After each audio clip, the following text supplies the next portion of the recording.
ಈ ದಿನದ ಸಂದೇಶದ ಪ್ರಶಂಸ, ನಿಮ್ಮ ದುಃಖವು ಸಂತೋಷವಾಗುವುದು ಎಂಬುದಾಗಿ ವಾಕ್ಯವನ್ನು ಯೋಹಾನನ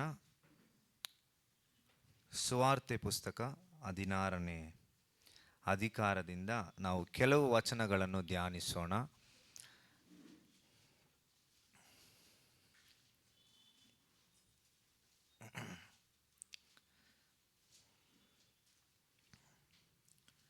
ಯೋಹಾನನು ಅದೇ ಅಧಿಕಾರದಲ್ಲಿ 20ನೇ ವಾಕ್ಯವನ್ನು ಓದೋಣ. ನಿಮಗೆ ನಿಜ ನಿಜವಾಗಿ ಹೇಳುತ್ತೇನೆ, ನೀವು ಅಳುತ್ತಾ ಗೋಳಾಡುತ್ತಾ ಇರುವಿರಿ, ಆದರೆ ಲೋಕವು ಸಂತೋಷಿಸುವುದು, ನಿಮಗೆ ದುಃಖವಾಗುವುದು. ಆದರೆ ನಿಮ್ಮ ದುಃಖವು ಹೋಗಿ ಆನಂದ ಬರುವುದು. ನಿಮ್ಮ ದುಃಖವು ಹೋಗಿ ಆನಂದ ಬರುವುದು. ಈ ದಿನದ ಸಂದೇಶದಲ್ಲಿ ನಾವು ಈ ದುಃಖ ಎಂಬುವ ಕಾರ್ಯ ಬಂದು ಎಲ್ಲರೂ ನಾವು ದಿನ ದಿನ ಅನುಭವಿಸುವಂಥ ಒಂದು ಕಾರ್ಯ. ಅದೇ ರೀತಿಯಲ್ಲಿ ನಾವು ಈ ದುಃಖ ಅನ್ನುವುದು ಎಲ್ಲ ಮನುಷ್ಯರು ಅನುಭವಿಸುವಂಥ ಒಂದು ಕಾರ್ಯ. ಸೊ ಈ ದುಃಖವನ್ನು ಹೇಗೆ ಇಲ್ಲಿ ನಾವು ನೋಡ್ತೇವೆ ಎಂಬುದಾಗಿ ನಾವು ನೋಡಬೇಕಾದ್ರೆ, ಎಲ್ಲ ಮನುಷ್ಯರು ದುಃಖವನ್ನು ಯಾವಾಗ ಅನುಭವಿಸುತ್ತಾರೆ ಎಂಬುದಾಗಿ ಒಂದು ಕೆಲವು ಕಾರ್ಯಗಳನ್ನು ನೋಡೋಣ. ಅದರಲ್ಲಿ ಮೊದಲನೇ ಕಾರ್ಯ, ನಮ್ಮ ಪ್ರಾರ್ಥನೆಯಲ್ಲಿ ಯಾವಾಗ ನಾವು ತಡೆ ಮಾಡಿ ಅದನ್ನು ಮಾಡದೇ ಇದ್ದೇವೋ ಆಗ ದುಃಖ ಬರುವುದು. ಅದಂತೆ ಇನ್ನೊಂದು ರೀತಿಯಾಗಿ, ನಮ್ಮ ಜೊತೆಯಲ್ಲಿರುವ ನಾವು ಪ್ರೀತಿಸುವಂಥ ಆ ವ್ಯಕ್ತಿ ನಮ್ಮಿಂದ ದೂರ ಹೋಗುವಾಗ ಆ ದುಃಖವನ್ನು ನಾವು ನೋಡ್ತೇವೆ.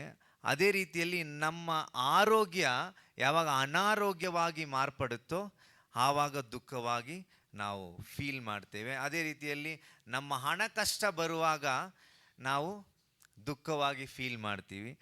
ಅದೇ ರೀತಿಯಾಗಿ ಒಂದು ರಿಲೇಷನ್ಶಿಪ್, ಒಬ್ಬರೊಂದಿಗೆ ಒಂದು ಒಳ್ಳೆ ಐಕ್ಯತೆ ಸಂಬಂಧವನ್ನು ಇಟ್ಕೊಳ್ಳುವಾಗ, ಅದು ನಮ್ಮ ಕುಟುಂಬವಾಗಿರ್ಬೋದು, ನಮ್ಮ ಮನೆಯವರಾಗಿರ್ಬೋದು, ಅವರೊಂದಿಗೆ ಕೂಡ ನಾವು ದೂರ ಹೋದರೆ ಆ ದುಃಖವನ್ನು ನಾವು ಫೀಲ್ ಮಾಡ್ತೇವೆ. ಅದೇ ರೀತಿಯಲ್ಲಿ ನಮ್ಮ ಲೈಫ್ ನಾವು ಹೇಗೆ ಪ್ಲ್ಯಾನ್ ಮಾಡ್ತೇವೋ ಆ ರೀತಿಯಾಗಿ ಹೋಗದೇ ಇರುವಾಗ ನಾವು ಈ ಥರ ದುಃಖವನ್ನು ಫೀಲ್ ಮಾಡ್ತೇವೆ. ಅದೇ ರೀತಿಯಾಗಿ ಕೆಲವು ದುಃಖವನ್ನು ನಾವು ಆಚೆ ತೋರಿಸುವಂತೆ ಕೆಲವರಿದ್ದಾರೆ, ಕೆಲವೊಬ್ಬರು ಆ ದುಃಖವನ್ನು ಮನಸ್ಸಲ್ಲೇ ಇಟ್ಕೊಂಡು ಆಚೆ ತೋರಿಸದೇ ಇದ್ದಾರೆ. ಸೊ ಈ ಥರ ನಾವು ನೋಡುವಾಗ ಈ ದಿನದಲ್ಲಿ ಒಂದು ವಿಶೇಷವಾದ ಈ ಸಂದೇಶವನ್ನು ನಾನು ಯಾಕೆ ತೆಗೆದೆ ಎಂಬುದಾಗಿ ನಾನು ಹೇಳಬೇಕಾದ್ರೆ, ಯೇಸು ಕ್ರಿಸ್ತನು ಆತನೇ ಕೂಡ ಈ ದುಃಖ ಎಂಬುವ ಕಾರ್ಯದ ಬಗ್ಗೆ ಮಾತನಾಡಿದ್ದಾನೆ. ದುಃಖ ಮತ್ತು ಒಂದು ಕಷ್ಟ, ಒಂದು ಕನ್ಫ್ಯೂಷನ್, ಒಂದು ಭಯ, ಇದು ಎಲ್ಲರ ಬಗ್ಗೆ ದೇವರು ಕೂಡ ಮಾತನಾಡಿದ್ದಾನೆ. ಅದು ಎಲ್ಲಿಂದ ಮಾತನಾಡಿದ್ದಾನೆ ಅಂದರೆ 16ನೇ ಅಧ್ಯಾಯದಲ್ಲಿ 16ನೇ ವಚನದಿಂದ 33ನೇ ವಚನ ತನಕ ಮಾತನಾಡಿದ್ದಾನೆ. ಆದರೆ ದೇವರು ಇದರ ಬಗ್ಗೆ ಎಲ್ಲ ಮಾತನಾಡಿ ಆತನು ಕೂಡ ಒಂದು ಸತ್ಯವನ್ನು ಮಾಡ್ತಾನೆ. ಅದು ಯಾವ ವಿಧವಾದ ಸತ್ಯ ಅಂದರೆ, ಈ ದುಃಖ ನಿಮಗೆ ನಿರಂತರವಾಗಿ ಇರುವುದಿಲ್ಲ. ಅದೇ ರೀತಿಯಲ್ಲಿ ಈ ಒಂದು ನೋವು ಇದೇ ನಿಮಗೆ ಒಂದು ಫೈನಲ್ ಚಾಪ್ಟರ್, ಕೊನೆ ತನಕ ಹಿಂಗೆ ಅಂತ ಏನೂ ಇಲ್ಲ. ಆದರೆ ನಿಮಗೆ ಒಂದು ಬರ್ತಾ ಇದೆ, ಅದು ಏನಂದರೆ ಸಂತೋಷ. ಆ ಸಂತೋಷ ಅತೀ ಶೀಘ್ರವಾಗಿ ಬರುತ್ತೆ ಎಂಬುದಾಗಿ ದೇವರು ಇಲ್ಲಿ ಹೇಳ್ತಾನೆ. ಸೊ ಆ ರೀತಿಯಾಗಿ ನಾವು ಈ 16ನೇ ಅಧ್ಯಾಯವನ್ನು ನಾವು ನೋಡಬೇಕಾದ್ರೆ, ದೇವರು ಕೂಡ ಆ ದುಃಖದಲ್ಲಿ ಭಾಗವಹಿಸಿದ್ದಾನೆ. ಆ ದುಃಖ ಎಂಬುವ ಪದ ನಾವೆಲ್ಲರೂ ಹೇಗೆ ಅನುಭವಿಸುತ್ತೇವೋ ಅದೇ ರೀತಿಯಾಗಿ ದೇವರು ಕೂಡ ಅನುಭವಿಸಿದ್ದಾನೆ. ಅದು ಹೇಗೆ ಅನುಭವಿಸಿದ್ದಾನೆ ಅಂದರೆ, ಅವನು ಜೊತೆಯಲ್ಲಿ ಇರುವ ಶಿಷ್ಯರೊಂದಿಗೆ ಮಾತನಾಡುವಾಗ ಅವನು ಈ ಶಿಲುಬೆಗೆ ಮುಂಚೆ ಹೋಗೋದಕ್ಕೆ ಮುಂಚೆ ಕೆಲವು ಕಾರ್ಯಗಳನ್ನು ನೋಡಬೇಕಾದ್ರೆ, ಯೂದ ಇಸ್ಕಾರಿಯೋತ್ ಏನು ಮಾಡ್ದ? ದೇವರನ್ನು ತೋರಿಸ್ಕೊಟ್ಟ. ಪೇತ್ರನ್ನು ನೋಡಕ್ಕೆ ಹೋದರೆ ದೇವರು ಯಾರಂತಲೇ ಗೊತ್ತಿಲ್ಲ ಎಂಬುದಾಗಿ ಹೇಳ್ದ.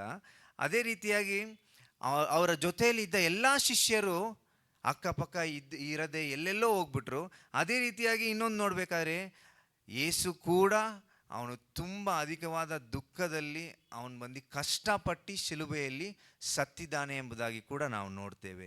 ಆ ರೀತಿಯಲ್ಲಿ ನಾವು ನೋಡಬೇಕಾದ್ರೆ ಈ ಜೊತೆಯಲ್ಲಿರುವ ಶಿಷ್ಯರಿಗೆ ದೇವರು ಏನು ಮಾಡ್ತಾ ಇದ್ದಾರೆ, ದೇವರಿಗೆ ಏನು ನಡೀತಾ ಇದೆ ಎಂಬುದಾಗಿ ಅವರಿಗೆ ಅರ್ಥ ಆಗಿಲ್ಲ. ಆದರೆ ಅವರು ಕೂಡ ನಾವು ಹೇಗೆ ಕೆಲವು ಟೈಮ್ ನಾವು ನಿಮ್ಮ ದುಃಖವು ಸಂತೋಷವಾಗುವುದು ಅಂತ ನಾವು ಹಾಡುವಾಗ ಕೂಡ ನಾವು ಅತೀ ದುಃಖದಿಂದ ಆಡುವ ಸಮಯವು ಅನೇಕ ಸರಿ ನಾವು ನೋಡ್ತೇವೆ.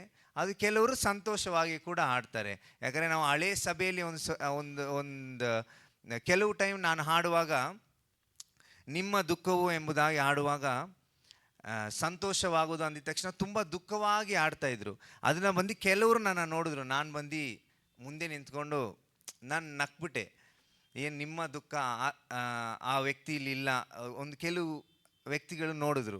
ಆವಾಗ ಸೊ ನಾವು ಕೆಲವರು ಬಂದು ಅದೇ ನಾನು ಹೇಳ್ದಂಗೆ ಕೆಲವರು ಒಳಗಡೆನೇ ಇಟ್ಕೊಳ್ಳುವಂಥ ಒಂದು ದುಃಖ ಇದೆ, ಕೆಲವರು ಸಂತೋಷವನ್ನು ಕೂಡ ಒಳಗಡೆನೇ ಇಕ್ಕುವಂಥ ಒಂದು ರಿಯಾಕ್ಷನ್ನೇ ಇಲ್ಲದೆ ಒಬ್ಬರು ಇರ್ತಾರೆ. ಅವರು ಕೂಡ ಈ ಥರ ಒಂದು ಪರಿಸ್ಥಿತಿಯನ್ನು ತೋರಿಸುವಾಗ, ಆದರೆ ನಾವು ದೇವರಲ್ಲಿ ಇರುವಾಗ ನಮ್ಮ ಮುಖವು ಪ್ರಕಾಶಿಸುವಂತೆ ದೇವರು ಮಾರ್ಪಡಿಸ್ತಾನೆ. ಅದಂತೆ ಆ ಸಂತೋಷವು ನಮ್ಮ ಮುಖದಲ್ಲಿ ತೋರುವಂತೆ ದೇವರು ಸಹಾಯ ಮಾಡ್ತಾನೆ. ಯಾಕಂದರೆ ನಾವು ಸಭೆಗೆ ಬರುವುದು, ಒಂದು ಪಾಸ್ಟ್ರೊಂದಿಗೆ ನಾನು ಮಾತನಾಡುವಾಗ ಪಾಸ್ಟ್ರ್ ಏನು ಹೇಳಿದ್ರಂದರೆ, ಕ್ರಿಸ್ಮಸ್ ಬಂದು ಒಂದು ದಿನ ಪ್ರೋಗ್ರಾಮ್ ಅಲ್ಲ, ನಾವು ದಿನವೂ ಪ್ರೋಗ್ರಾಮೇ. ಆ ದಿನವೂ ನಮ್ಮಲ್ಲಿರುವ ಆ ಆನಂದ ಹೆಚ್ಚಾಗ್ತಾನೇ ಇರಬೇಕು ಎಂಬುದಾಗಿ ಹೇಳಿದರು. ಆದರೆ ಎಷ್ಟು ಜನ ಅದನ್ನು ಒಪ್ತೀರಾ? ಒಂದು ಹಾಲೆಲೂಯ ಹೇಳ್ಬೋದಾ?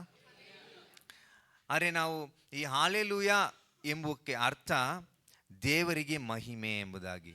ಸೊ ದೇವರಿಗೆ ಮಹಿಮೆ ಎನ್ನುವಾಗ ನಾನಿವಾಗ ಹೇಳಿದ್ದಂಥ ಒಂದು ಕಾರ್ಯ, ದಿನವೂ ನಾವು ಕ್ರಿಸ್ಮಸನ್ನು ಕೊಂಡಾಡಬೇಕು.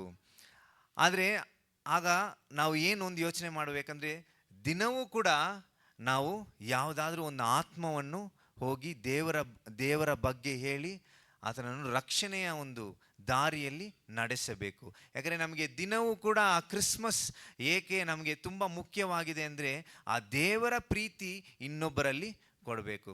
ಯಾಕಂದರೆ ನಾವು ನಿಮ್ಮ ದುಃಖವು ಸಂತೋಷ ಆಗುವುದು ಎಂಬುದಕ್ಕೆ ಅರ್ಥ, ನಮಗೆ ದುಃಖ ಇರುತ್ತೆ, ನಮಗೆ ಕಷ್ಟ ಇರುತ್ತೆ, ಆದರೆ ಆ ದುಃಖದಲ್ಲಿ ನಮ್ಮ ಜೊತೆಯಲ್ಲಿದ್ದು ನಮಗೆ ಬಲವಾಗಿ ನಿಂತಿರುವ ಆ ಕರ್ತನು ಆ ದುಃಖದಲ್ಲಿ ಕೂಡ ನಮ್ಮನ್ನು ಸಂತೋಷವಾಗಿ ನಡೆಸುವ ಆತನಾಗಿದ್ದಾನೆ. ಎಷ್ಟು ಜನ ಕರಗಳನ್ನು ಎತ್ತಿ ಹೇಳ್ಬೋದಾ? ಅದೇ ರೀತಿಯಾಗಿ ದೇವರು ಈ ದಿನದಲ್ಲಿ ಕೂಡ ನಮ್ಮ ಹೃದಯವನ್ನು ಆ ಸಂತೋಷದ, ಈ ದುಃಖವಿಲ್ಲದ ಒಂದು ಸಂತೋಷದ ಹೃದಯವಾಗಿ ಮಾರ್ಪಡಿಸಿ ಒಂದು ನಂಬಿಕೆಯನ್ನು ಕೊಟ್ಟು ದೇವರು ನಮ್ಮನ್ನು ನಡೆಸುವಾತನಾಗಿದ್ದಾನೆ.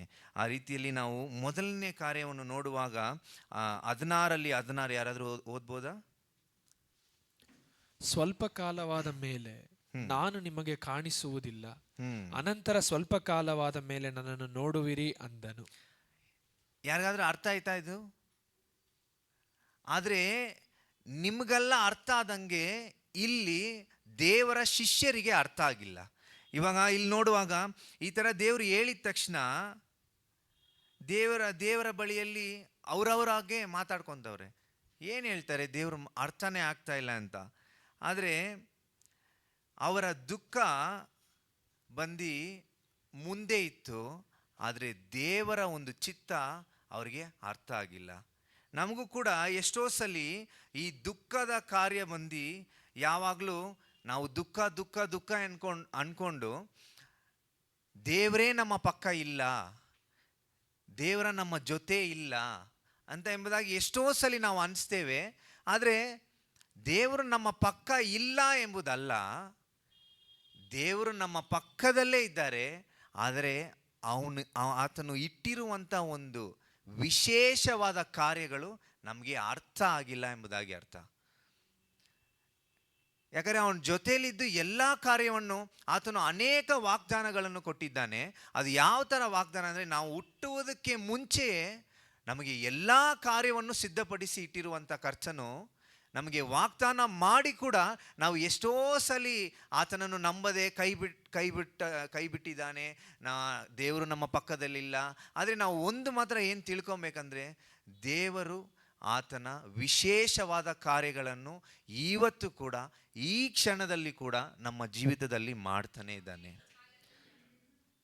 ಅದೇ ರೀತಿಯಲ್ಲಿ ಈ ಕಾರ್ಯ ನಮಗೆ ಎಲ್ಲೆಲ್ಲ ಅನಿಸುತ್ತೆ ಎಂಬುದಾಗಿ ನಾನೊಂದು ಪ್ರಾಕ್ಟಿಕಲ್ ಆಗಿ ಒಂದು ಫ್ಯೂ ಇಶ್ಯೂಸನ್ನು ಮಾತನಾಡಲು ಬಯಸುತ್ತೇನೆ. ಇದು ವೆರಿ ಇಂಪಾರ್ಟೆಂಟ್ ಆಗಿ ನಮಗೆ ನಮ್ಮ ಜೊತೆಯಲ್ಲಿರುವ ತುಂಬ ಅನ್ಯೋನ್ಯತೆ ಕ್ಲೋಸ್ ಆಗಿರುವ ಒಂದು ರಿಲೇಷನ್ ಇರುವ ಯಾರಾದರೂ ಒಬ್ಬರು ಒಂದು 10 ವರ್ಷ 20 ವರ್ಷ ಮಾತನಾಡಿ ಸಡನ್ನಾಗಿ ನಿಮ್ಮಿಂದ ದೂರ ಹೋಗ್ತಾರೆ. ಅದೇ ರೀತಿಯಲ್ಲಿ ಸಭೆಯನ್ನು ಕೂಡ ನೋಡುವಾಗ ಒಂದು 20 ವರ್ಷ 30 ವರ್ಷ 15 ವರ್ಷ ಬರುವಂಥ ವ್ಯಕ್ತಿ ಸಭೆಯಲ್ಲಿ ಒಂದು ಐಕ್ಯತೆಯೇ ಇಲ್ಲದೆ ಆ ದೇವರ ಒಂದು ವಿಶ್ವಾಸಿಗಳಿಂದ ತುಂಬ ದೂರನೇ ಇರ್ತಾರೆ, ಡಿಸ್ಟೆನ್ಸ್ ಮೇಂಟೈನ್ ಮಾಡ್ತಾರೆ. ಆದರೆ ನಮಗೆ ಕೊರೋನಾ ಡಿಸ್ಟೆನ್ಸನ್ನು ಹೇಳ್ಕೊಡ್ತು, ಆದರೆ ನಮ್ಮ ಮನಸ್ಸಿನ ಡಿಸ್ಟೆನ್ಸ್ ಅಲ್ಲ, ನಮ್ಮ ಶಾರೀರಿಕವಾದ ಒಂದು ಡಿಸ್ಟೆನ್ಸನ್ನು ಹೇಳ್ಕೊಡ್ತು. ಅದು ಬೇರೆ. ಆದರೆ ನಾವು ಹೃದಯದಲ್ಲಿ ಕ್ರೈಸ್ತನಂತೆ ಒಂದೇ ಮನಸ್ಸಲ್ಲಿ ಒಂದೇ ಐಕ್ಯತೆಯಲ್ಲಿ ಸಭೆಯಾಗಿ ನಾವು ಕ್ರಿಸ್ತನ ಶರೀರವಾಗಿದ್ದೇವೆ. ಅದಂತೆ ನಾವು ನಮ್ಮಿಂದ ದೂರ ಹೋಗುವಾಗ, ನಮ್ಗೆ ಯಾರಾದರೂ ಮೋಸ ಮಾಡುವಾಗ ಖಂಡಿತವಾಗ್ಲೂ ಇದು ನಮಗೆ ಫೀಲ್ ಆಗುತ್ತೆ. ಇನ್ನೊಂದು, ನಮ್ಮ ಕೆಲಸ ಕಾರ್ಯ. ಈಗಿನ ಕಾಲದಲ್ಲಿ ಕೆಲಸ ತುಂಬ ಕಷ್ಟವಾಗಿದೆ. ಯಾಕಂದರೆ ನಾನು ಕೂಡ ಮೊನ್ನೆ ಒಂದು ಮ್ಯೂಸಿಕ್ ಹೇಳ್ಕೊಡ್ತಾ ನಾನು ಒಂದು ಅಕಾಡೆಮಿಯಲ್ಲಿ ಬೆಳಗ್ಗೆ ನಾನು ಪ್ಲೇ ಮಾಡ್ತಾ ಇದ್ದೆ. ಆ ಅಕಾಡೆಮಿಯಲ್ಲಿ ಪ್ಲೇ ಮಾಡುವಾಗ ನನಗೆ ಕೆಲವು ದಿನ ನಿದ್ದೆ ಇಲ್ಲ. ಯಾಕಂದರೆ ನನಗೆ ಒಂಚೂರು ಪ್ರೋಗ್ರಾಮ್ ಜಾಸ್ತಿ ಇದ್ದಿದ್ದ ತಕ್ಷಣ ಬೆಳಗ್ಗೆ ನಾನು ಹೋಗಿ ಕೈ ಇಟ್ಟಿದ ತಕ್ಷಣ ನನ್ನ ಕೈಯೆಲ್ಲ ಫುಲ್ ಶಿವರ್ ಆಗಿಬಿಡ್ತು. ಶಿವರ್ ಆಗಿದ ತಕ್ಷಣ ಆ ಹೆಡ್ ನೋಡ್ಬಿಟ್ಟು, ಇಲ್ಲ ನೀನು ಇರಬಾರ್ದು, ನೀನು ಮನೆಗೆ ಹೋಗ್ಬಿಡು, ಗಾಡಿ ಇಲ್ಲೇ ಬಿಟ್ಬಿಡು, ನೀನು ಬಂದು ಹೋಗ್ಬಿಡು, ಅಷ್ಟು ಪ್ರೆಷರ್. ಆದರೆ ಕೆಲಸದಲ್ಲಿ ಅಷ್ಟು ಪ್ರೆಷರ್. ಸೊ ಕೆಲಸ ಕಾರ್ಯದಲ್ಲಿ ಕೂಡ ನಾವು ಏನನ್ನು ನಂಬಬೇಕಂದ್ರೆ, ದೇವರು ನಮ್ಮನ್ನು ಮರ್ತಿಲ್ಲ, ದೇವರ ನಮ್ಮ ಜೊತೆಯಲ್ಲೇ ಇದ್ದಾನೆ. ಆತನು ನಿಮ್ಮನ್ನು ಕೈ ಬಿಡದಂತೆ ನಿಮ್ಮನ್ನು ನಡೆಸುತ್ತಾನೆ. ನಿಮ್ಮನ್ನು ಅಧಿಕವಾಗಿ ಪ್ರೀತಿ ಮಾಡುವಂಥ ಒಂದು ವ್ಯಕ್ತಿ ದೇವರು. ಅದೇ ರೀತಿಯಾಗಿ ನಾವು ಇನ್ನೊಂದು ನೋಡುವಾಗ, ಇದು ತುಂಬ ಮುಖ್ಯವಾದ ಒಂದು ಕಾರ್ಯ. ಎಲ್ಲರೂ ಗಮನವಿಟ್ಟು ಕೇಳಿ. ನಾವು ಪ್ರಾರ್ಥನೆ ಮಾಡುವಾಗ ದೇವರು ಅನೇಕ ಸಲ ನಮ್ಮ ಪ್ರಾರ್ಥನೆಗೆ ಉತ್ತರ ಬರುವುದಿಲ್ಲ.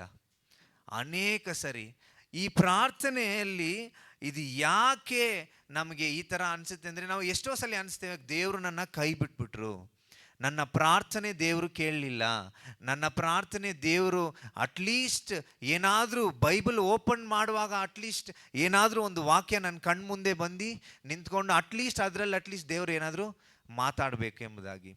ಆದರೆ ನಾವು ಒಂದನ್ನು ಮರೆಯಬಾರ್ದು, ದೇವರು ಬಂದು ಸೈಲೆಂಟಾಗಿ ಇರುವಾಗ ಕೂಡ ಆತನು ನಿಮ್ಮ ಜೊತೆಯಲ್ಲಿದ್ದಾನೆ, ಆತನು ನಿಮ್ಮನ್ನು ನಡೆಸುವ ಆತನಾಗಿದ್ದಾನೆ.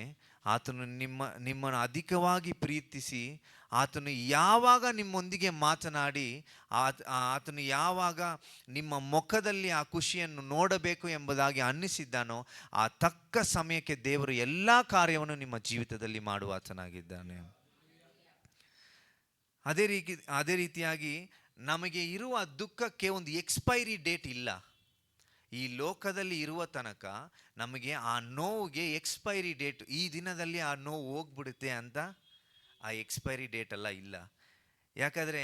ಆದರೆ ಇನ್ನೊಂದು ನಿಜ ಏನಂದರೆ, ಈ ಭೂಮಿ ನಿರಂತರವೂ ಅಲ್ಲ. ನಮಗೆ ನಿತ್ಯವಾದ ಒಂದು ಸಂತೋಷ ಕಾಯ್ತಾ ಇದೆ. ಆ ನಿತ್ಯವಾದ ಸಂತೋಷಕ್ಕೆ ನಾವು ಇಷ್ಟು ಹೋರಾಟವಾಗಿ ನಾವು ಹೋರಾಡಿ ನಾವು ಗೆಲ್ಲುವಂಥ ಒಂದು ದಾರಿ ಇಷ್ಟು ಕಷ್ಟವಾಗಿದೆ. ಯಾಕಂದರೆ ನಾವು ಎಷ್ಟು ಕಷ್ಟಪಡ್ತೇವೋ ಅಷ್ಟು ಸಂತೋಷವಾಗಿ ಇರುವಂಥ ಸಮಯವೂ ಬರ್ತಾ ಇದೆ. ಅದೇ ರೀತಿಯಾಗಿ ಇನ್ನೊಂದು ಕುರಿತಾಗಿ ಮಾತನಾಡಬೇಕಂದ್ರೆ, ನಾವು ಯಾವಾಗಲೂ ಅಳಬಾರ್ದು, ಯಾವಾಗಲೂ ನಾವು ದೇವರಲ್ಲಿ ಸಂತೋಷಿಸಬೇಕು. ಯಾಕಂದರೆ ದೇವರು ನಮಗೆ ಏನಂತ ಹೇಳಿಲ್ಲ ಅಂದರೆ, ಮನುಷ್ಯರು ಅಳದೇ ಇಲ್ಲ ಎಂಬುದಾಗಿ ಬೈಬಲಲ್ಲಿ ಎಲ್ಲೂ ಇಲ್ಲ. ಖಂಡಿತವಾಗ್ಲೂ ದೇವರು ಹತ್ತಿದ್ದಾರಾ? ಹಾಂ, ದೇವರು ಹತ್ತಿದ್ದಾರೆ. ಹಾಗಾಗಿ ನಾವು ನೋಡಬೇಕಾದ್ರೆ ನಾವು ದೇವರಲ್ಲಿ ಇರುವಾಗ, ನಾವು ದೇವರನ್ನು ನಂಬುವಾಗ ನಮಗೆ ಆ ದುಃಖ ಇದೆ, ನಮಗೆ ಕಣ್ಣೀರಿದೆ, ಆದರೆ ಅದರಲ್ಲಿ ಒಂದು ನಂಬಿಕೆಯನ್ನು ದೇವರು ಕೊಟ್ಟಿದ್ದಾನೆ. ಆ ನಂಬಿಕೆಯಿಂದ ನಾವು ನಡೆಯುವಾಗ ಆ ಈ ಒಂದು ಕಷ್ಟ, ದುಃಖ, ಈ ಒಂದು ನೋವು ಬಂದು ನಮಗೆ ಅನಿಸಲ್ಲ. ನಮಗೆ ಅನಿಸಬಹುದು, ಆದರೆ ಈ ನಂಬಿಕೆ ನಮ್ಮನ್ನು ನಡೆಸುತ್ತೆ. ಆ ನಂಬಿಕೆ ಏನಂದರೆ ಕ್ರಿಸ್ತನ ಅತಿ ಶ್ರೇಷ್ಠವಾದ ಒಂದು ನಂಬಿಕೆ. ಅದೇ ರೀತಿಯಾಗಿ ನಾವು ನೋಡಬೇಕಾದ್ರೆ ಇವತ್ತು ಕೂಡ ಕ್ರೈಸ್ತರು ಅಳ್ತಾರೆ, ಇವತ್ತು ಕೂಡ ಅಳ್ತಾರೆ. ಏನಾದರೂ ಒಂದು ಸಾವನ್ನು ನೋಡುವಾಗ, ನಮ್ಮ ಕುಟುಂಬದಲ್ಲೋ ಏನಾದರೂ ಒಂದು ಸಾವಿದ್ರೆ ಅಲ್ಲೋಗಿ ಕ್ರೈಸ್ತರು ಅಳ್ತಾರೆ. ಆದರೆ ಸಾವು ಒಳ್ಳೇದಾ ಕೆಟ್ಟದ್ದಾ? ಆದರೆ ಯಾಕೆ ಅಳ್ತೇವೆ? ಸೊ ಮನುಷ್ಯರಾಗಿ ನಮಗೆ ಆ ದುಃಖ ನಮ್ಮ ಮನಸ್ಸಲ್ಲಿ ಇದೆ, ಅದನ್ನು ನಾವನ್ನು ಎಕ್ಸ್ಪ್ರೆಸ್ ಮಾಡ್ತೀವಿ.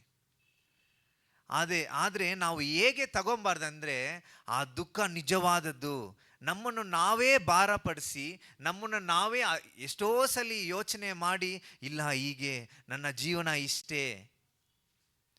ಆದರೆ ಈ ದಿನದಲ್ಲಿ ಕೂಡ ನಾನು ಒಂದು ಯೋಚನೆ ಮಾಡುವಾಗ, ನಿನ್ನೆ ಕೂಡ ನನ್ನ ಫ್ರೆಂಡೊಂದಿಗೆ ನಾನು ಮಾತನಾಡುವಾಗ ನಾನು ಕೇಳಿದ ಒಂದು ಕಾರ್ಯ, ಇಸ್ರೇಲ್ಗೆ ದೇವರು ಅಷ್ಟೊಂದು ಮಾಡಿದ್ರಲ್ಲ, ಏನೇನೋ ಮಾಡಿದ್ರಲ್ಲ, ನಮ್ಗೇನಕ್ಕೆ ಮಾಡ್ತಾ ಇಲ್ಲ? ಅವಾಗ ನಾನು ಹೇಳಿದೆ, ಹಳೆ ಒಡಂಬಡಿಕೆ, ಹೊಸ ಒಡಂಬಡಿಕೆ. ಇದು ಹಳೆ ಒಡಂಬಡಿಕೆ ಶಾರೀರಿಕವಾದ ಕೊಟ್ಟಂಥ ಒಂದು ವಾಗ್ದಾನ, ಆತ್ಮಿಕವಾದ ಒಂದು ವಾಗ್ದಾನ ಹೊಸ ಒಡಂಬಡಿಕೆ.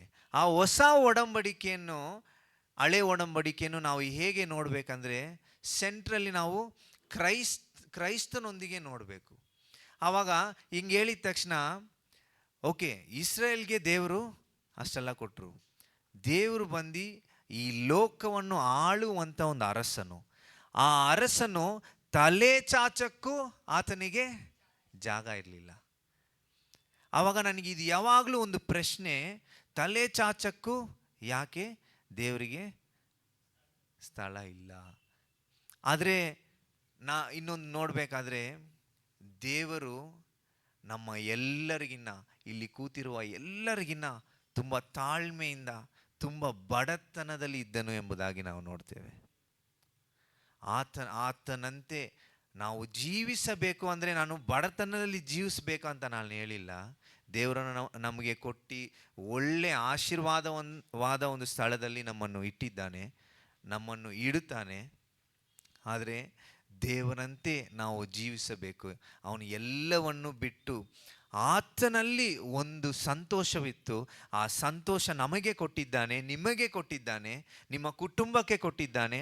ಅದರಲ್ಲಿ ನಾವು ಹೆಚ್ಚಾಗಿ ಬೆಳೆದು ನಮ್ಮ ದುಃಖವು ಯಾವಾಗಲೂ ಸಂತೋಷವಾಗಲೇ ಇರಬೇಕು ಎಂಬುದಾಗಿ ಹೇಳಕ್ಕೆ ಇಷ್ಟಪಡುತ್ತೇನೆ. ಅದೇ ರೀತಿಯಾಗಿ ಕ್ರೈಸ್ತರು ಕೂಡ ಆತ್ಮಿಕವಾಗಿ ಟಯರ್ಡ್ ಆಗ್ತಾರೆ, ಆತ್ಮಿಕವಾಗಿ ನಾವು ಹೇಳುವಂಥ ಕೆಲವು ಮಾತುಗಳಲ್ಲಿ ಕೂಡ ದುಃಖವಾಗ್ತಾರೆ. ಇದೆಲ್ಲವೂ ಕ್ರೈಸ್ತರಿಗೆ ಇದೆ. ಆದರೆ ಯೇಸು ಕ್ರಿಸ್ತನು ನಮ್ಮ ಕಣ್ಣೀರನ್ನು ಒರೆಸುವಾತನಾಗಿದ್ದಾನೆ, ನಮ್ಮ ಕಣ್ಣೀರನ್ನು ನೋಡುವಾತನಾಗಿದ್ದಾನೆ. ಅದೇ ರೀತಿಯಲ್ಲಿ ನೀವು ಇವತ್ತು ಕೂಡ ದುಃಖವಾಗಿದ್ದರೆ ದೇವರು ಹೇಳುವಂಥ ಒಂದು ಕಾರ್ಯ, ನನ್ನನ್ನು ನೀನು ಚೆನ್ನಾಗಿ ಅರಿತುಕೊಳ್ಳಬೇಕು ಎಂಬುದಾಗಿ ದೇವರು ಹೇಳ್ತಾನೆ. ಆ ರೀತಿಯಲ್ಲಿ ನಾವು ನೋಡುವಾಗ ಕೂಡ ಯೋಹಾನನ ಪುಸ್ತಕದಲ್ಲಿ 11:35 ಕೂಡ ದೇವರು ಹತ್ತಿದ್ದಾನೆ. ಆದರೆ ಅದು ಯಾಕೆ ಹೇಳ್ತಾನೆ ಗೊತ್ತಾ? ದೇವರು ಸಂತೋಷದ ಕಣ್ಣೀರದು, ದೇವರ ಒಂದು ಆನಂದದ ಕಣ್ಣೀರದು, ಆ ದುಃಖದ ಕಣ್ಣೀರಲ್ಲ. ಸೊ ನಾವು ಕ್ರೈಸ್ತನನ್ನು ನೋಡುವಾಗ, ನಾವು ಕ್ರೈಸ್ತನ ಮಕ್ಕಳಾಗಿರುವಾಗ ನಾವು ಯಾವಾಗಲೂ ಆನಂದದ ಕಣ್ಣೀರನ್ನು ಸುರಿಸಿರುವಾಗಿರಬೇಕು. ಆದರೆ ದುಃಖದ ಕಣ್ಣೀರಂತೂ ಯಾವತ್ತೂ ನಾವು ಸುರಿಸಬಾರದು. ಯಾಕಂದರೆ ದೇವರು ನಮ್ಮ ಜೊತೆಯಲ್ಲಿದ್ದು ಆನಂದದಿಂದ ತುಂಬುವಾತನಾಗಿದ್ದಾನೆ. ಅದೇ ರೀತಿಯಲ್ಲಿ ಇನ್ನೊಂದನ್ನು ನೋಡುವಾಗ, ದೇವರು ನಮಗೆ ಏನು ಹೇಳಿಲ್ಲ ಅಂದರೆ, ನಿಮ್ಮ ಮನಸ್ಸಲ್ಲಿರುವ ದುಃಖವನ್ನು ನಾನು ತೆಗೆದಾಕ್ತೇನೆ ಎಂಬುದಾಗಿ ಹೇಳಿಲ್ಲ. ಆದರೆ ದೇವರು ಏನು ಹೇಳಿದ್ದಾನಂದರೆ, ನಮ್ಮ ದುಃಖವು ಸಂತೋಷವಾಗುವುದು ಎಂಬುದಾಗಿ ಹೇಳಿದ್ದಾನೆ. ಅಲ್ಲಿದೆಯಾ? ನಾವು ಓದಿದ್ರಲ್ಲಿ ದೇವರು ನಮ್ಮ ಸಂತೋಷವನ್ನು ತೆಗೆದಾಕ್ತಾನೆ ಅಂತ ಹೇಳಿದ್ಯಾ? ನಾವು ಮನುಷ್ಯರಾಗಿ ಇರುವ ತನಕ ಆ ಫೀಲಿಂಗ್, ಆ ಎಮೋಷನ್ ಖಂಡಿತವಾಗ್ಲೂ ಇರುತ್ತೆ. ಆದರೆ ದೇವರು ಕೊಡುವಂಥ ಆ ನೋವಲ್ಲಿ ಕೂಡ ಒಂದು ಅರ್ಥ ಇದೆ ಎಂಬುದಾಗಿ ನಾನು ಹೇಳ್ತೇನೆ. ದೇವರು ಕೊಡುವಂಥ ಆ ಕಣ್ಣೀರಲ್ಲಿ ನಮ್ಮನ್ನು ಸಾಕ್ಷಿಯಾಗಿ ನಿಲ್ಲಿಸುವಂಥ ಅನೇಕ ಕಾರ್ಯಗಳು ಇದೆ. ಅದೇ ರೀತಿಯಾಗಿ ನಾವು ಕಷ್ಟಪಡುವಂಥ ಎಲ್ಲ ಕಾರ್ಯದಲ್ಲೂ ನಮ್ಮನ್ನು ಒಂದೊಂದು ರೀತಿಯಲ್ಲೂ ದೇವರು ನಮ್ಮನ್ನು ಅತಿಶಯವಾಗಿ ನಮ್ಮನ್ನು ಮೋಲ್ಡ್ ಮಾಡಿ ನಮ್ಮನ್ನು ಬಲಪಡಿಸಿ ಎಲ್ಲರ ಮುಂದೆ ತಲೆ ಚಾಚದೆ ತಲೆ ಎತ್ತುವಂತೆ ನಿಲ್ಲಿಸುತ್ತಾನೆ. ಇವಾಗ ನಾನು ಹೇಳ್ಬೇಕಂದ್ರೆ ಒಂದು ಲೇಬರ್ ಪೇಯ್ನ್, ಒಬ್ಬರು ಮಗುಗೆ ಒಂದು ಪ್ರೆಗ್ನೆನ್ಸಿ ಟೈಮಲ್ಲಿ ಮಗು ಬರಬೇಕಂದ್ರೆ ತುಂಬ ಕಷ್ಟ. ಯಾಕೆ ಕಷ್ಟ ಬರಬೇಕು? ಮಗು ಹುಟ್ಟೋದು ಅಳ ಕಾರ್ಯನಾ? ಅಲ್ಲ, ಮಗು ಹುಟ್ಟುವುದು ಬಂದು ತುಂಬ ಸಂತೋಷವಾದ ಕಾರ್ಯ. ಆದರೆ ಅಳ್ಕೊಂಡೇ ಅವರು ಏನು ಕೊಡ್ತಾರೆ? ಆದರೆ ಯಾಕೆ ಆ ಥರ ಕೊಡಬೇಕು? ನಾವು ಎಷ್ಟೋ ಕಾರ್ಯಗಳು ನಮ್ಮ ಕಣ್ಣು ಮುಂದೆನೇ ಇದೆ, ನಾವು ನೋಡ್ಬೋದು, ಓ ಈ ಕಾರ್ಯ ಎಲ್ಲ ಇದೆ ಅಂತ. ಆದರೆ ನಾವು ಕಷ್ಟಪಡುವಾಗ ನಾವು ಎಷ್ಟೋ ಸಲ ಅಳ್ತೇವೆ. ಆದರೆ ಆ ಕಣ್ಣೀರು ಮಗುವನ್ನ ನೋಡಿದ ತಕ್ಷಣ ಸಂತೋಷವಾಗಿ ಮಾರ್ಪಡುತ್ತೆ. ಸೊ ಹಾಗಾಗಿ ಇಲ್ಲಿ ನಾನು ಏನು ಹೇಳಕ್ಕೆ ಬಂದೆ ಅಂದರೆ, ಅದು 21ನೇ ವಾಕ್ಯದಲ್ಲಿ ಆ ಥರ ಹೇಳುತ್ತೆ. ಆ ರೀತಿಯಾಗಿ ಈ ಕಷ್ಟವು, ಈ ಒಂದು ನೋವು ನಿಜವಾದದ್ದೇ. ಆದರೆ ಈ ಒಂದು ನೋವಲ್ಲಿ ಒಂದು ಸುಂದರವಾದ ಒಂದು ಕಾರ್ಯ, ಈ ಒಂದು ಬರ್ತ್ ಇಸ್ ಸಮಥಿಂಗ್ ಬ್ಯೂಟಿಫುಲ್. ಈ ಮಗು ಹುಟ್ಟುವುದು ಅದು ಒಂದು ಸುಂದರವಾದ ಒಂದು ಕಾರ್ಯ. ಆದರೆ ಅದನ್ನು ನಾವು ಯಾವತ್ತೂ ದುಃಖವಾಗಿ ನೋಡಬಾರ್ದು. ಆವಾಗ ನಮಗೆ ದುಃಖ ಬರುವಾಗ ಶೈತಾನನು ಏನೋ ಮಾಡ್ತಾ ಇದ್ದಾನೆ, ಆದರೆ ದೇವರು ನಿಮ್ಮನ್ನು ಪುನರುತ್ಥಾನ ಹುಟ್ಟುವಂತೆ ನಿಮಗೆ ಆ ನೋವನ್ನು ಕೊಡ್ತಾ ಇದ್ದಾರೆ. ಆದರೆ ನೀವು ಆ ನೋವನ್ನೆಲ್ಲ ದಾಟಿ ಆ ಸಂತೋಷವನ್ನು ನಾವು ನೋಡುವಂತೆ ನಾವು ಓಡಬೇಕು. ಅದೇ ರೀತಿಯಾಗಿ ನಾನು ಈ ದಿನದ ಒಂದು ಕಾರ್ಯಗಳನ್ನು ನೋಡುವಾಗ ಎಷ್ಟೋ ವರ್ಷಗಟ್ಟಲೆ ನಾವು ಕಷ್ಟಪಡ್ತಾ ಇದ್ದೇವೆ. ಅದೇ ರೀತಿಯಾಗಿ ವರ್ಷಗಟ್ಟಲೆ ನಾವು ನೋಡುವಾಗ ಆ ಒಂದು ಬಲಹೀನತೆ ಇದೆ. ಆ ವರ್ಷಗಟ್ಟಲೆ ನಾವು ಎಷ್ಟೋ ಸಲ ವೆಯ್ಟ್ ಮಾಡಿದ್ದೇವೆ. ಆದರೆ ದೇವರು ಇವತ್ತು ಕೂಡ ಕೇಳ್ತಾನೆ, ನೀವು ಯಾಕೆ ಅಳ್ತಾ ಇದ್ದೀರಾ? ಯಾಕಂದರೆ ನೀವು ಯಾವಾಗಲೂ ಸಂತೋಷಿಸಬೇಕು ಎಂಬುದಾಗಿ ಥೆಸಲೋನಿಕ ಪುಸ್ತಕದ ಪತ್ರಿಕೆಯಲ್ಲಿ ದೇವರು ಹೇಳ್ತಾನೆ. ಯಾರಾದರೂ ಓದ್ತೀರಾ? 5ನೇ ವಾಕ್ಯ, 16, 17, 18 ಅನ್ಸುತ್ತೆ. ಯಾವಾಗಲೂ ಸಂತೋಷಿಸಿರಿ ಎಂಬುದಾಗಿ ಹೇಳಿರ್ತಾನೆ.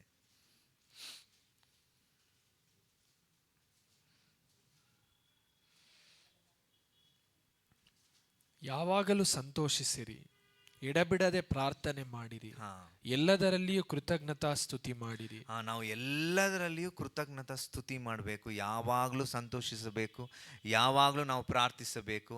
ನಮ್ಮ ದುಃಖವು ಯಾವಾಗಲೂ ಸಂತೋಷ ಖಂಡಿತವಾಗಲೂ ಆಗುತ್ತೆ.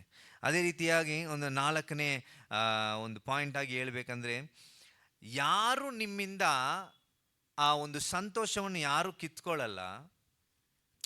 ಆದರೆ ನೀವು 16ರಲ್ಲಿ 22 ಯಾರಾದರೂ ಓದ್ತೀರಾ? ಏಮಂತನ ಪಡಿನ ಜಾನ್ 16:22. ಹಾಗೆಯೇ ನಿಮಗೂ ಈಗ ದುಃಖವಿದ್ದರೂ ನಾನು ನಿಮ್ಮನ್ನು ತಿರುಗಿ ನೋಡುವೆನು, ಆಗ ನಿಮ್ಮ ಹೃದಯಕ್ಕೆ ಆನಂದವಾಗುವುದು ಮತ್ತು ನಿಮ್ಮ ಆನಂದವನ್ನು ಯಾರೂ ನಿಮ್ಮಿಂದ ತೆಗೆಯುವುದಿಲ್ಲ. ನಿಮ್ಮ ಆನಂದವನ್ನು ಯಾರು ನಿಮ್ಮಿಂದ ತೆಗೆಯುವುದಿಲ್ಲ ಎಂಬುದಾಗಿ ಹೇಳಿದಾರಲ್ಲ. ತೆಗೆಯುವುದಿಲ್ಲ, ಓಕೆ, ನಾವು ಆದರೆ ತೆಗಿಯಕ್ಕೆ ಬಿಡ್ತೀವಿ. ನೋಡಿದ್ದೀರಾ ಎಷ್ಟೋ ಸಲ ನಮ್ಮಲ್ಲಿರುವ ಆನಂದವನ್ನು ಅನೇಕ ಜನರಿಗೆ ನಾವು ಚಾನ್ಸ್ ಕೊಡ್ತೀವಿ ನಮ್ಮಿಂದ ತೆಗೆಯೋದಕ್ಕೆ. ಆ ಥರ ಯಾರಾದರೂ ಅನುಭವಿಸಿದ್ದೀರಾ? ಕೈ ಎತ್ಬೋದಾ? ಯಾರು ಅನುಭವಿಸಿಲ್ವಾ? ನಿಮ್ಮ ಜೊತೆ ಇರೋರೆಲ್ಲ ನೀವು ತುಂಬ ಆಶೀರ್ವಾದದಲ್ಲಿದ್ದೀರಾ. ಯಾಕಂದರೆ ದೇವರು ನಿಮ್ಮ ಪಕ್ಕದಲ್ಲಿ ಎಲ್ಲ ಒಳ್ಳೆಯವರನ್ನು ಇಟ್ಟಿದ್ದಾನೆ. ಯಾಕಂದರೆ ಇಲ್ಲಿ ನಾನು ನೋಡುವಾಗ ಬರೀ ಇಬ್ಬರು ಮಾತ್ರ ಕೈ ಎತ್ತಿದ್ರು. ಹೌದಾ? ನಿಜವಾಗ್ಲೂ ಹೌದಾ? ಯಾರೂ ನಿಮ್ಮಿಂದ ನಿಮ್ಮ ಸಂತೋಷವನ್ನು ತೆಗಿಯಕ್ಕೆ ಬಿಟ್ಟಿಲ್ವಾ? ಓಕೆ. ಹೇಗೆ ನಮಗೆಲ್ಲ ಜಾಸ್ತಿ ಜನ ತೆಗಿತಾರೆ, ನಮ್ಮ ಮಮ್ಮಿ ನನಗೆ ಎಲ್ಲ. ಸೊ ಆ ರೀತಿಯಲ್ಲಿ ನಾವು ನೋಡುವಾಗ ಯಾವಾಗಲೂ ನಿಮ್ಮ ಹೃದಯ ಸಂತೋಷವಾಗುವುದು. ನಾವು ಇನ್ನೊಂದು ನೋಡಬೇಕಾದ್ರೆ ಈ ಸಂತೋಷ ಏನಂದರೆ, ನಾವು ಈ ಲೋಕದ ರೀತಿಯಲ್ಲಿ ನಾವು ನೋಡುವಂಥ ಸಂತೋಷವಲ್ಲ. ಒಂದು ಹಣ, ಇನ್ನೊಂದು ಜನರು, ಇನ್ನೊಂದು ನಾವು ಬೆಳೆಯುವಂಥ ಆ ಸಕ್ಸಸ್, ನಾಲ್ಕು ನಾವು ಇರುವಂಥ ಒಂದು ಕಂಫರ್ಟಬಲ್ ಆಗಿರುವಂಥ ಒಂದು ಜಾಗ. ಇದು ದೇವರು ಒಂದು ಸಂತೋಷ ಎಂಬುದಾಗಿ ಹೇಳಿಲ್ಲ. ಆದರೆ ದೇವರು ಹೇಳಿದಂಥ ಒಂದು ಸಂತೋಷವಾದ ಕಾರ್ಯ, ಸಂತೋಷ ಎಂಬುದಕ್ಕೆ ಅರ್ಥ ಕ್ರಿಸ್ತನ ಒಂದು ಜಯ. ಶಿಲುಬೆಯಲ್ಲಿ ದೇವರು ತೆಗೆದಂಥ ಒಂದು ಜಯ, ಅದೇ ನಮಗೆ ಸಂತೋಷ. ಇನ್ನೊಂದು, ದೇವರು ಮಾಡಿದಂಥ ಎಲ್ಲ ವಾಗ್ದಾನಗಳು, ನಮಗೆ ಕೊಟ್ಟಿದ್ದಂಥ ಒಂದೊಂದು ವಾಗ್ದಾನಗಳು ನಮ್ಮ ಜೀವಿತದಲ್ಲಿ ನೆರವೇರುವಂಥದ್ದೇ ಸಂತೋಷ. ಇನ್ನೊಂದು, ನಮಗೆ ನಿತ್ಯವಾದ ಜೀವನ ಮತ್ತು ನಮಗೆ ಕೊಟ್ಟಂಥ ನಿತ್ಯವಾದ ಒಂದು ನಂಬಿಕೆ. ಇದೇ ದೇವರು ನಮ್ಮಲ್ಲಿ ಇರುವಂಥ ಒಂದು ನಿಜವಾದ ನಿರಂತರವಾದ ಒಂದು ಸಂತೋಷ ಎಂಬುದಾಗಿ ಹೇಳಿದ್ದಾನೆ. ಅದೇ ರೀತಿಯಲ್ಲಿ ದೇವರು ಇನ್ನೊಂದು ಏನು ಹೇಳ್ತಾನಂದರೆ, ಒಂದು ದಿನ ನಾವು ನೋಡುವಂಥ ಫೋನ್, ನಾವು ನೋಡುವಂಥ ಒಂದು ಸೋಷಿಯಲ್ ಮೀಡಿಯಾ, ಆ ಸಂತೋಷ, ಅದರಲ್ಲಿ ಕೂಡ ನಮ್ಮ ಮನಸ್ಸಲ್ಲಿ ಒಂದು ಡೋಪಮೈನ್ ಎಂಬುವ ಒಂದು ಹಾರ್ಮೋನ್ ಬಂದು, ನಾವು ಫೋನ್ ನೋಡುವಾಗ ಅದು ಬಂದು ಆಕ್ಟಿವೇಟ್ ಆಗಿ ನಮಗೆ ಆ ಸಂತೋಷವನ್ನು ಕೊಡುತ್ತಂತೆ. ಆ ರೀತಿಯಾದ ಒಂದು ಸಂತೋಷ ಕೂಡ ನಿರಂತರವಲ್ಲ ಎಂಬುದಾಗಿ ನೋಡ್ತೇವೆ. ಯಾಕಂದರೆ ದೇವರು ಏನು ಹೇಳ್ತಾನಂದರೆ, ಇದೆಲ್ಲ ನಿಮಗೆ ಒಂದು ಕೆಲವು ದಿನಗಳು ಬೇಕಾದ್ರೆ ಸಂತೋಷ ಕೊಡ್ಬೋದು. ಯಾಕಂದರೆ ಎಲ್ಲವನ್ನು ಅನುಭವಿಸಿದ ಆ ಸೊಲೊಮೋನನು ಕೂಡ ಹೇಳ್ತಾನೆ, ಸೊಲೊಮೋನಷ್ಟು ಚಿನ್ನನೂ ಬೆಳ್ಳಿನೂ ಅವನು ಆಲಯವನ್ನೇ ಚಿನ್ನದಲ್ಲಿ ಕಟ್ಟಿದನು ಎಂಬುದಾಗಿ ನೋಡ್ತೇವೆ. ಆ ರೀತಿಯಲ್ಲಿ ಈ ದಿನದ ಆ ಶೇಖನ್ನು ನೋಡುವಾಗ ಕೂಡ ಅವನ ಹತ್ರ ಕೂಡ ಅಷ್ಟು ಚಿನ್ನ ಇರಲ್ಲ. ಯಾಕಂದರೆ ಅವನ ಟಾಯ್ಲೆಟಲ್ಲಿ ಫ್ಲಶ್ ಮಾಡುವ ಒಂದು ನಾಬ್ ಕೂಡ ಆ ಗೋಲ್ಡೇ ಅಂತೆ. ಆದರೆ ಸೊಲೊಮೋನ ಅಷ್ಟು ಯಾರೂ ಅನುಭವಿಸಿಲ್ಲ. ಆದರೆ ಆ ಸೊಲೊಮೋನನೇ ಹೇಳ್ತಾನೆ, ಇದೆಲ್ಲ ಒಂದಿನ ಕಾಣೆಯಾಗುತ್ತೆ ಅಂತ. ಅದೇ ರೀತಿಯಾಗಿ ನಾವು ನಿಜವಾಗಲೂ ಆ ಸಂತೋಷವನ್ನು ಈ ದಿನದಲ್ಲಿ ಕೂಡ ಯಾರಾದರೂ ಅನುಭವಿಸದೇ ಇರ್ಬೋದು. ಆದರೆ ನಾನು ನಿಮಗೆ ಹೇಳುವಂಥ ಒಂದು ಕಾರ್ಯ, ಕ್ರಿಸ್ತನ ಸಮ್ಮುಖದಲ್ಲಿ ನಾವೆಲ್ಲ ಸೇರಿ ಆ ನಿಜವಾದ ಸಂತೋಷವನ್ನು ಒಂದೇ ಕುಟುಂಬವಾಗಿ ಅನುಭವಿಸಿ, ನಮಗೆ ಯಾವುದೇ ಕಷ್ಟ ದುಃಖ ಎಲ್ಲ ಕಾರ್ಯ ಬರುವಾಗಲೂ ಕೂಡ ನಾವು ಒಂದೇ ಕುಟುಂಬವಾಗಿ ಎಲ್ಲವನ್ನು ದಾಟಿ ಆ ನಿತ್ಯವಾದ ಜಾಗಕ್ಕೆ ಹೋಗುವಂತೆ ದೇವರು ಸಹಾಯ ಮಾಡ್ತಾನೆ. ಅದನ್ನು ನಂಬಿ ಯಾರಾದರೂ ಕರಗಳನ್ನ ಎತ್ತಿ ಹೇಳ್ಬೋದಾ? ತುಂಬ ಸ್ಲೋವಾಗಿ ಹೇಳಿದ್ರಿ, ದೇವರು ಕೇಳಿರಲ್ಲ ಅನಿಸುತ್ತೆ. ಯಾರು ಹೇಳ್ಬೋದಾ ಶಬ್ದವಾಗಿ? ಹಲ್ಲೆಲೂಯಾ. ಅದೇ ರೀತಿಯಾಗಿ ದೇವರು ಬಂದು ನಮ್ಮ ಹೃದಯದಲ್ಲಿ ಈ ದಿನದಲ್ಲಿ ಆ ಸಂತೋಷವನ್ನು ಕೊಡ್ತಾನೆ ಎಂಬುದಾಗಿ ಹೇಳ್ತೇನೆ. ಯಾರಾದರೂ ಒಬ್ಬರು 16ನೇ ಅಧ್ಯಾಯದಲ್ಲಿ 23-24. ಆ ದಿನದಲ್ಲಿ ನೀವು ನನಗೆ ಯಾವ ಪ್ರಶ್ನೆಯನ್ನು ಮಾಡುವುದಿಲ್ಲ, ನಿಮಗೆ ನಿಜವಾಗಿ ಹೇಳುತ್ತೇನೆ, ನೀವು ತಂದೆಯನ್ನು ಏನಾದರೂ ಬೇಡಿಕೊಂಡರೆ ಅದನ್ನು ಆತನು ನನ್ನ ಹೆಸರಿನ ಮೇಲೆ ನಿಮಗೆ ಕೊಡುವನು. ಹಾ, ಇವತ್ತು ಎಷ್ಟು ಜನ ಬೇಡ್ತೀರಾ ದೇವರಲ್ಲಿ ಆ ಸಂತೋಷವನ್ನು ಬೇಕು ಎಂಬುದಾಗಿ? ಖಂಡಿತವಾಗ್ಲೂ ದೇವರು ಈ ದಿನದಲ್ಲಿ ಕೊಡುವಾತನಾಗಿದ್ದಾನೆ. ಆದರೆ ನಮ್ಮ ಪ್ರಾರ್ಥನೆ ನಾವು ಮಾಡುವಾಗ, ನಾವು ಪ್ರಾರ್ಥನೆಯಲ್ಲಿ ನಾವು ಕೇಳ್ತೇವಲ್ಲ, ಸೊ ಹಾಗಾಗಿ ನಮ್ಮ ಪ್ರಾರ್ಥನೆ it's not about just asking him. ನಾವು ಬರೀ ಕೇಳುವಂಥದ್ದು ಮಾತ್ರ ಅಲ್ಲ. ಪ್ರಾರ್ಥನೆ ಎಂದರೆ ನಮ್ಮ ಹೃದಯವನ್ನು ದೇವರೊಂದಿಗೆ ಶೇರ್ ಮಾಡುವುದು, ಒಂದು ಐಕ್ಯತೆಯಲ್ಲಿರ್ಬೋದು. ಒಂದು ಮಗುಗೂ ಒಂದು ತಾಯಿಗೂ ಇರುವಂಥ ಒಂದು ಸಂಬಂಧ ಎಷ್ಟು ಗಟ್ಟಿಯಾಗಿದೆಯೋ ಅದಕ್ಕಿಂತ ಹೆಚ್ಚಾಗಿರುವಂಥ ಸಂಬಂಧ ದೇವರಲ್ಲಿರಬೇಕು. ನಾವು ದೇವರ ಪ್ರಸನ್ನತೆಯಲ್ಲಿ ನಾವು ನಿಲ್ಲುವಾಗ ನಾವು ದೇವರ ಹೃದಯವು, ನಮ್ಮ ಹೃದಯವು ಒಂದಾಗಿ ಆಗಿ ಆತನನ್ನು ಮಹಿಮೆ ಪಡಿಸುವುದು ದೇವರ ಕಾರ್ಯ. ಈ ರೀತಿಯಾಗಿ ನಾವು ಮಾಡುವಾಗ ನಿಜವಾಗಲೂ ಆ ಸಂತೋಷವನ್ನು ದೇವರು ನಮಗೆ ಕೊಡ್ತಾನೆ. ಆ ರೀತಿಯಾಗಿ ವೆನ್ ವಿ ಸ್ಟಾಪ್ ಪ್ರೇಯಿಂಗ್, ನಾವು ಯಾವಾಗಾದರೂ ಆ ಪ್ರಾರ್ಥನೆ ಮಾಡದೆ ಇರುವಾಗ ನಮ್ಮಲ್ಲಿರುವ ಆ ಸಂತೋಷ ಕಡಿಮೆ ಆಗುತ್ತೆ, ನಮ್ಮಲ್ಲಿರುವ ಭಯ ಜಾಸ್ತಿ ಆಗುತ್ತೆ, ನಮ್ಮಲ್ಲಿರುವ ಒಂದು ಕನ್ಫ್ಯೂಷನ್ ಜಾಸ್ತಿ ಆಗುತ್ತೆ. ಆದರೆ ಈ ದಿನದಲ್ಲಿ ನಾವು ನೋಡುವಾಗ ಅನೇಕ ಜನರು ಏನು ಮಾಡ್ತಾರೆ ಅಂದರೆ, ಈ ಒಂದು ಪದ ಮಾತ್ರ ಯಾವಾಗಲೂ ಹೇಳುವುದನ್ನು ನಾನು ಬೈಬಲ್ ಕಾಲೇಜಲ್ಲಿ ಓದಿದ್ದೇನೆ, ಅಲ್ಲೂ ಕೂಡ ಹೇಳ್ತಾರೆ, ನಾನು ಪ್ರಾರ್ಥನೆ ಮಾಡ್ತೇನೆ ಆದರೆ ದೇವರು ಏನು ಮಾಡಿಲ್ಲ.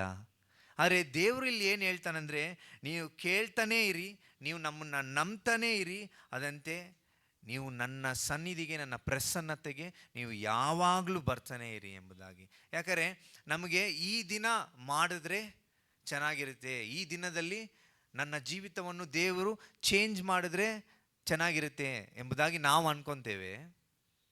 ಆದರೆ ದೇವರಿಗೆ ಮಾತ್ರ ಗೊತ್ತು, ಇಂಥ ಒಂದು ಸಮಯದಲ್ಲಿ ಮಾಡಿದ್ರೆ ಮಾತ್ರ ನಿಮಗೆ ನಿರಂತರವಾದ ಒಂದು ಸಂತೋಷ ಇರುತ್ತೆ. ಯಾಕಂದರೆ ನಮ್ಮ ಆಸೆಯು, ನಮ್ಮ ಯೋಚನೆಯು ದೇವರ ಯೋಚನೆಯು ಒಂದಲ್ಲ ಎಂಬುದಾಗಿ ವಾಕ್ಯ ಹೇಳುತ್ತೆ. ಸೊ ಅದೇ ರೀತಿಯಾಗಿ ನಾವು ವಾಕ್ಯವನ್ನು ಅಧಿಕವಾಗಿ ಆಳವಾಗಿ ನೋಡುವಾಗ ನಾವು ದೇವರು ನಮ್ಮನ್ನು ಇವತ್ತು ಕೂಡ ಸರಿಯಾದ ಒಂದು ದಾರಿಯಲ್ಲಿ ನಮ್ಮನ್ನು ನಡೆಸುತ್ತಾ ಇದ್ದಾನೆ. ಇದನ್ನು ನಂಬುವವರೆಲ್ಲರೂ ಹೇಳ್ಬೋದಾ? ಹಲ್ಲೆಲೂಯ.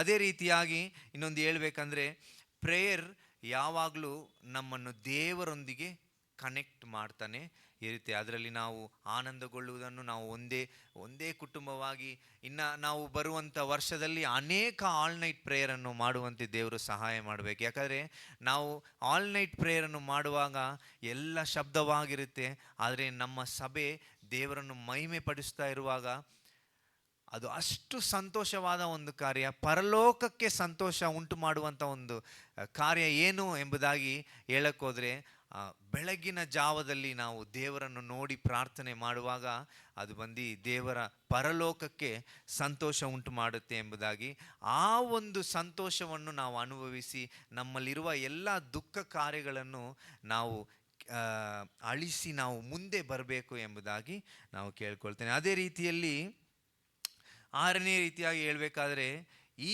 ಒಂದು ಲೋಕದಲ್ಲಿ ನಮಗೆ ಖಂಡಿತವಾಗಲು ಹೋರಾಟ ಇದ್ದೇ ಇರುತ್ತೆ.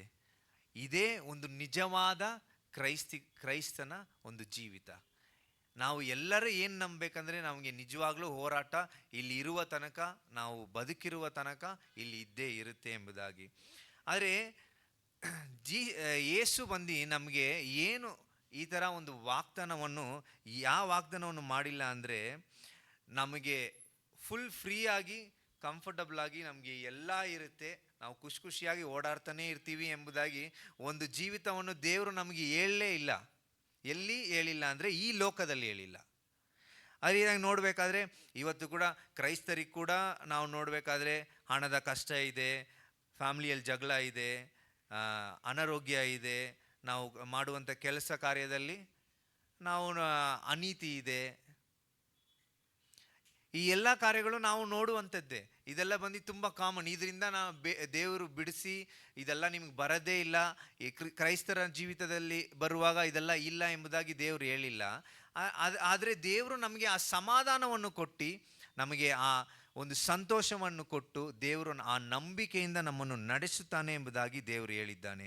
ಅದೇ ರೀತಿಯಾಗಿ ನಾವು ಏನನ್ನು ನಾವು ಅಧಿಕವಾಗಿ ನಂಬಬೇಕೆಂದರೆ, ನಮ್ಮ ವಿಶ್ವಾಸ ನಮ್ಮ ಒಂದು ಪ್ರಾಬ್ಲಮ್ಸನ್ನು ತೆಗೆದಕ್ಕಾಕಲ್ಲ. ಅದು ಯಾಕೆ ತೆಗೆದಾಕಲ್ಲ ಅಂದರೆ, ನಮ್ಮ ವಿಶ್ವಾಸ ದೇವರಲ್ಲಿ ಇರುವಾಗ ನಾವು ದೇವರನ್ನು ಮಾತ್ರ ನಂಬ್ತೇವೆ. ನಮ್ಮಲ್ಲಿ ಬರುವಂಥ ಎಲ್ಲ ಕಾರ್ಯ, ಎಲ್ಲ ಕಷ್ಟಗಳು ಕೂಡ ದೇವರ ಮಹಿಮೆಗೆ ಎಂದು ಹೇಳಿ ನಾವು ಮುಂದೆ ಸಾರುತ್ತೇವೆ. ಅದೇ ರೀತಿಯಾಗಿ ನಾವು ಇನ್ನೊಂದು ನೋಡಬೇಕಂದ್ರೆ, ಈ ನಂಬಿಕೆ, ನಮ್ಮಲ್ಲಿರುವ ವಿಶ್ವಾಸ ನಮ್ಮನ್ನು ಒಂದೊಂದು ದಿನವೂ ನಮ್ಮನ್ನು ಬಲಪಡಿಸಿ, ನಮ್ಮ ಒಳಗಿರುವ ಎಲ್ಲ ಪ್ರಾಬ್ಲಮ್ಸ್ಗಳನ್ನು ಅಳಿಸಿ, ನಮಗೆ ಒಂದು ಒಳ್ಳೆಯ ಧೈರ್ಯವನ್ನು ಕೊಟ್ಟು ನಡೆಸುವಂತೆ ಇದೆ. ಅದೇ ರೀತಿಯಾಗಿ ನಾವು 7ನೇ ಕಾರ್ಯವನ್ನು ನೋಡುವಾಗ, ಇದು ಕೂಡ ತುಂಬ ಮುಖ್ಯವಾದ ಒಂದು ಕಾರ್ಯವಾಗಿದೆ. ಯಾರಾದರೂ ಒಬ್ಬರು ಯೋಹಾನನ ಪುಸ್ತಕ 16:33 ಯಾರಾದರೂ ಓದಿ. ನೀವು ನನ್ನಲ್ಲಿದ್ದು ಮನಃಶಾಂತಿಯನ್ನು ಹೊಂದಿದವರಾಗಿರಬೇಕೆಂದು ಇದನ್ನೆಲ್ಲ ನಿಮಗೆ ಹೇಳಿದ್ದೇನೆ. ಲೋಕದಲ್ಲಿ ನಿಮಗೆ ಸಂಕಟ ಉಂಟು, ಧೈರ್ಯವಾಗಿರಿ, ನಾನು ಲೋಕವನ್ನು ಜಯಿಸಿದ್ದೇನೆ ಎಂದು ಹೇಳಿದನು. ನಾವು ಧೈರ್ಯವಾಗಿರಬೇಕು. அண்ணா அண்ணா இங்கிலீஷில் வந்து பி ஆஃப் குட் சியர்னு எழுதியிருக்கு. அது கன்னடாவில் என்ன வந்திருக்கு இல்லையா அந்த ವರ್ಡ್? ಓಕೆ, ನಾವು ಯಾವಾಗಲೂ ಧೈರ್ಯವಾಗಿ, ಇಂಗ್ಲೀಷಲ್ಲಿ ತುಂಬ ಚೆನ್ನಾಗಿ ಬರೆದಿದ್ದಾರೆ, ನಾವು ಯಾವಾಗಲೂ ಸಂತೋಷಿಸ್ತಾನೇ ಇರಬೇಕು. ಆದರೆ ಬಿ ಆಫ್ ಗುಡ್ ಚಿಯರ್, ನಾವು ಯಾವಾಗಲೂ ಇನ್ನೊಬ್ಬರನ್ನ ಕೂಡ ನಾವು ಸಂತೋಷ ಪಡಿಸುವವರಾಗಿರಬೇಕು. ಅದೇ ರೀತಿ ಯಾಕೆ ಅಂದರೆ ದೇವರು ಶಿಲುಬೆಯಲ್ಲಿ ಗೆದ್ದಿದ್ದಾನೆ. ಯಾಕಂದರೆ ನಾವು ನೋಡುವಾಗ ಶಿಲುಬೆಯಲ್ಲಿ ದೇವರು ಇರುವಾಗ ಶೈತಾನನು ದೇವರು ಸೋತನು ಎಂಬುದಾಗಿ ಅಂದ್ಕೊಂಡ್ರು. ಆದರೆ ಮೂರನೇ ದಿವಸ ದೇವರು ಪುನರುತ್ಥಾನವನ್ನು ಹೊಂದು ದೇವರು ಆ ಜಯವನ್ನು ನಮ್ಮ ಎಲ್ಲರಿಗೂ ಕೊಟ್ಟಿದ್ದಾನೆ. ಆ ಜಯ ಏನಂದರೆ ನಮ್ಮಲ್ಲಿರುವಂಥ ಒಂದು ಆನಂದ, ದೇವರು ನಮ್ಮಲ್ಲಿ ಬಿತ್ತಿದ್ದಂಥ ಒಂದು ಆನಂದ. ಅದೇ ರೀತಿಯಾಗಿ ನಾವು ಇನ್ನೊಂದು ನೋಡಬೇಕಂದ್ರೆ ನಾವು ರೋಮರ್ ಪುಸ್ತಕದಲ್ಲಿ 8ನೇ ಅಧಿಕಾರ 21ನೇ ವಚನ ಯಾರಾದರೂ ಓದಿ.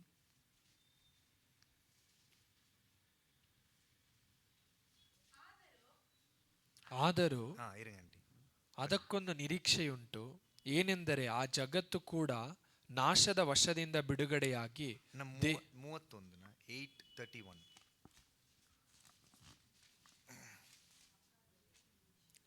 ಹಾಗಾದರೆ ಈ ವಿಷಯಗಳಲ್ಲಿ ನಾವು ಏನು ಹೇಳೋಣ?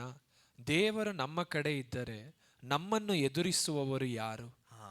ದೇವರು ಈ ದಿನದಲ್ಲಿ ಯಾರು ನಮ್ಮ ಕಡೆ ಇದ್ದಾರೆ ಎಂಬುದಾಗಿ ನಂಬ್ತೀರಾ? ಆದರೆ ನಮ್ಮನ್ನು ಎದುರಿಸುವವರು ಯಾರೂ ಇಲ್ಲ.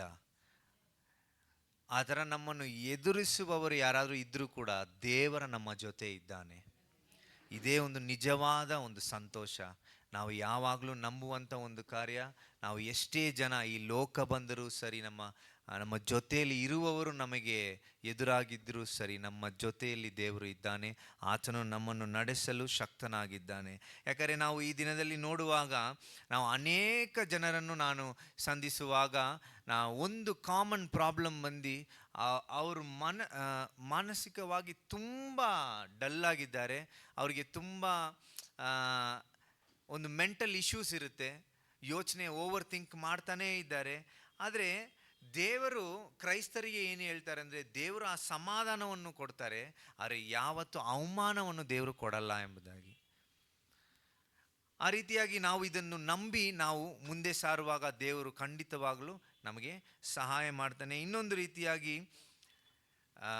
ನಾನು ಕೆಲವು ಒಂದು ಫ್ರೆಂಡ್ಸ್ ಬೈಬಲ್ ಕಾಲೇಜಲ್ಲಿ ಕೂಡ ನನ್ನ ಫ್ಯೂಚರ್ ಏನು ಎಂಬುದಾಗಿ ಎಲ್ಲರಿಗೂ ಒಂದು ಪ್ರಶ್ನೆ.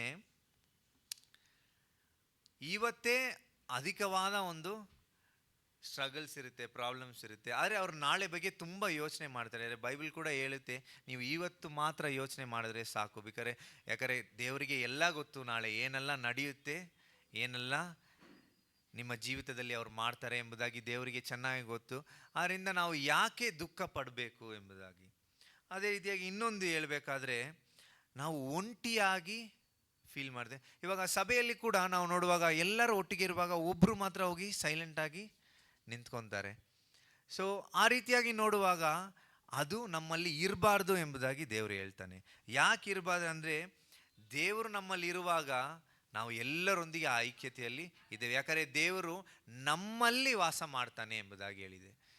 ನಮ್ಮೊಂದಿಗೆ ಇದ್ದಾನೆ, ನಮ್ಮಲ್ಲಿಯೂ ಇದ್ದಾನೆ.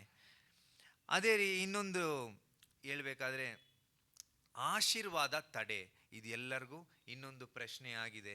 ಈ ಆಶೀರ್ವಾದ ತಡೆ ಎಂಬುದಾಗಿ ದೇವರು ಬಂದು ಹೇಳಿಲ್ಲ.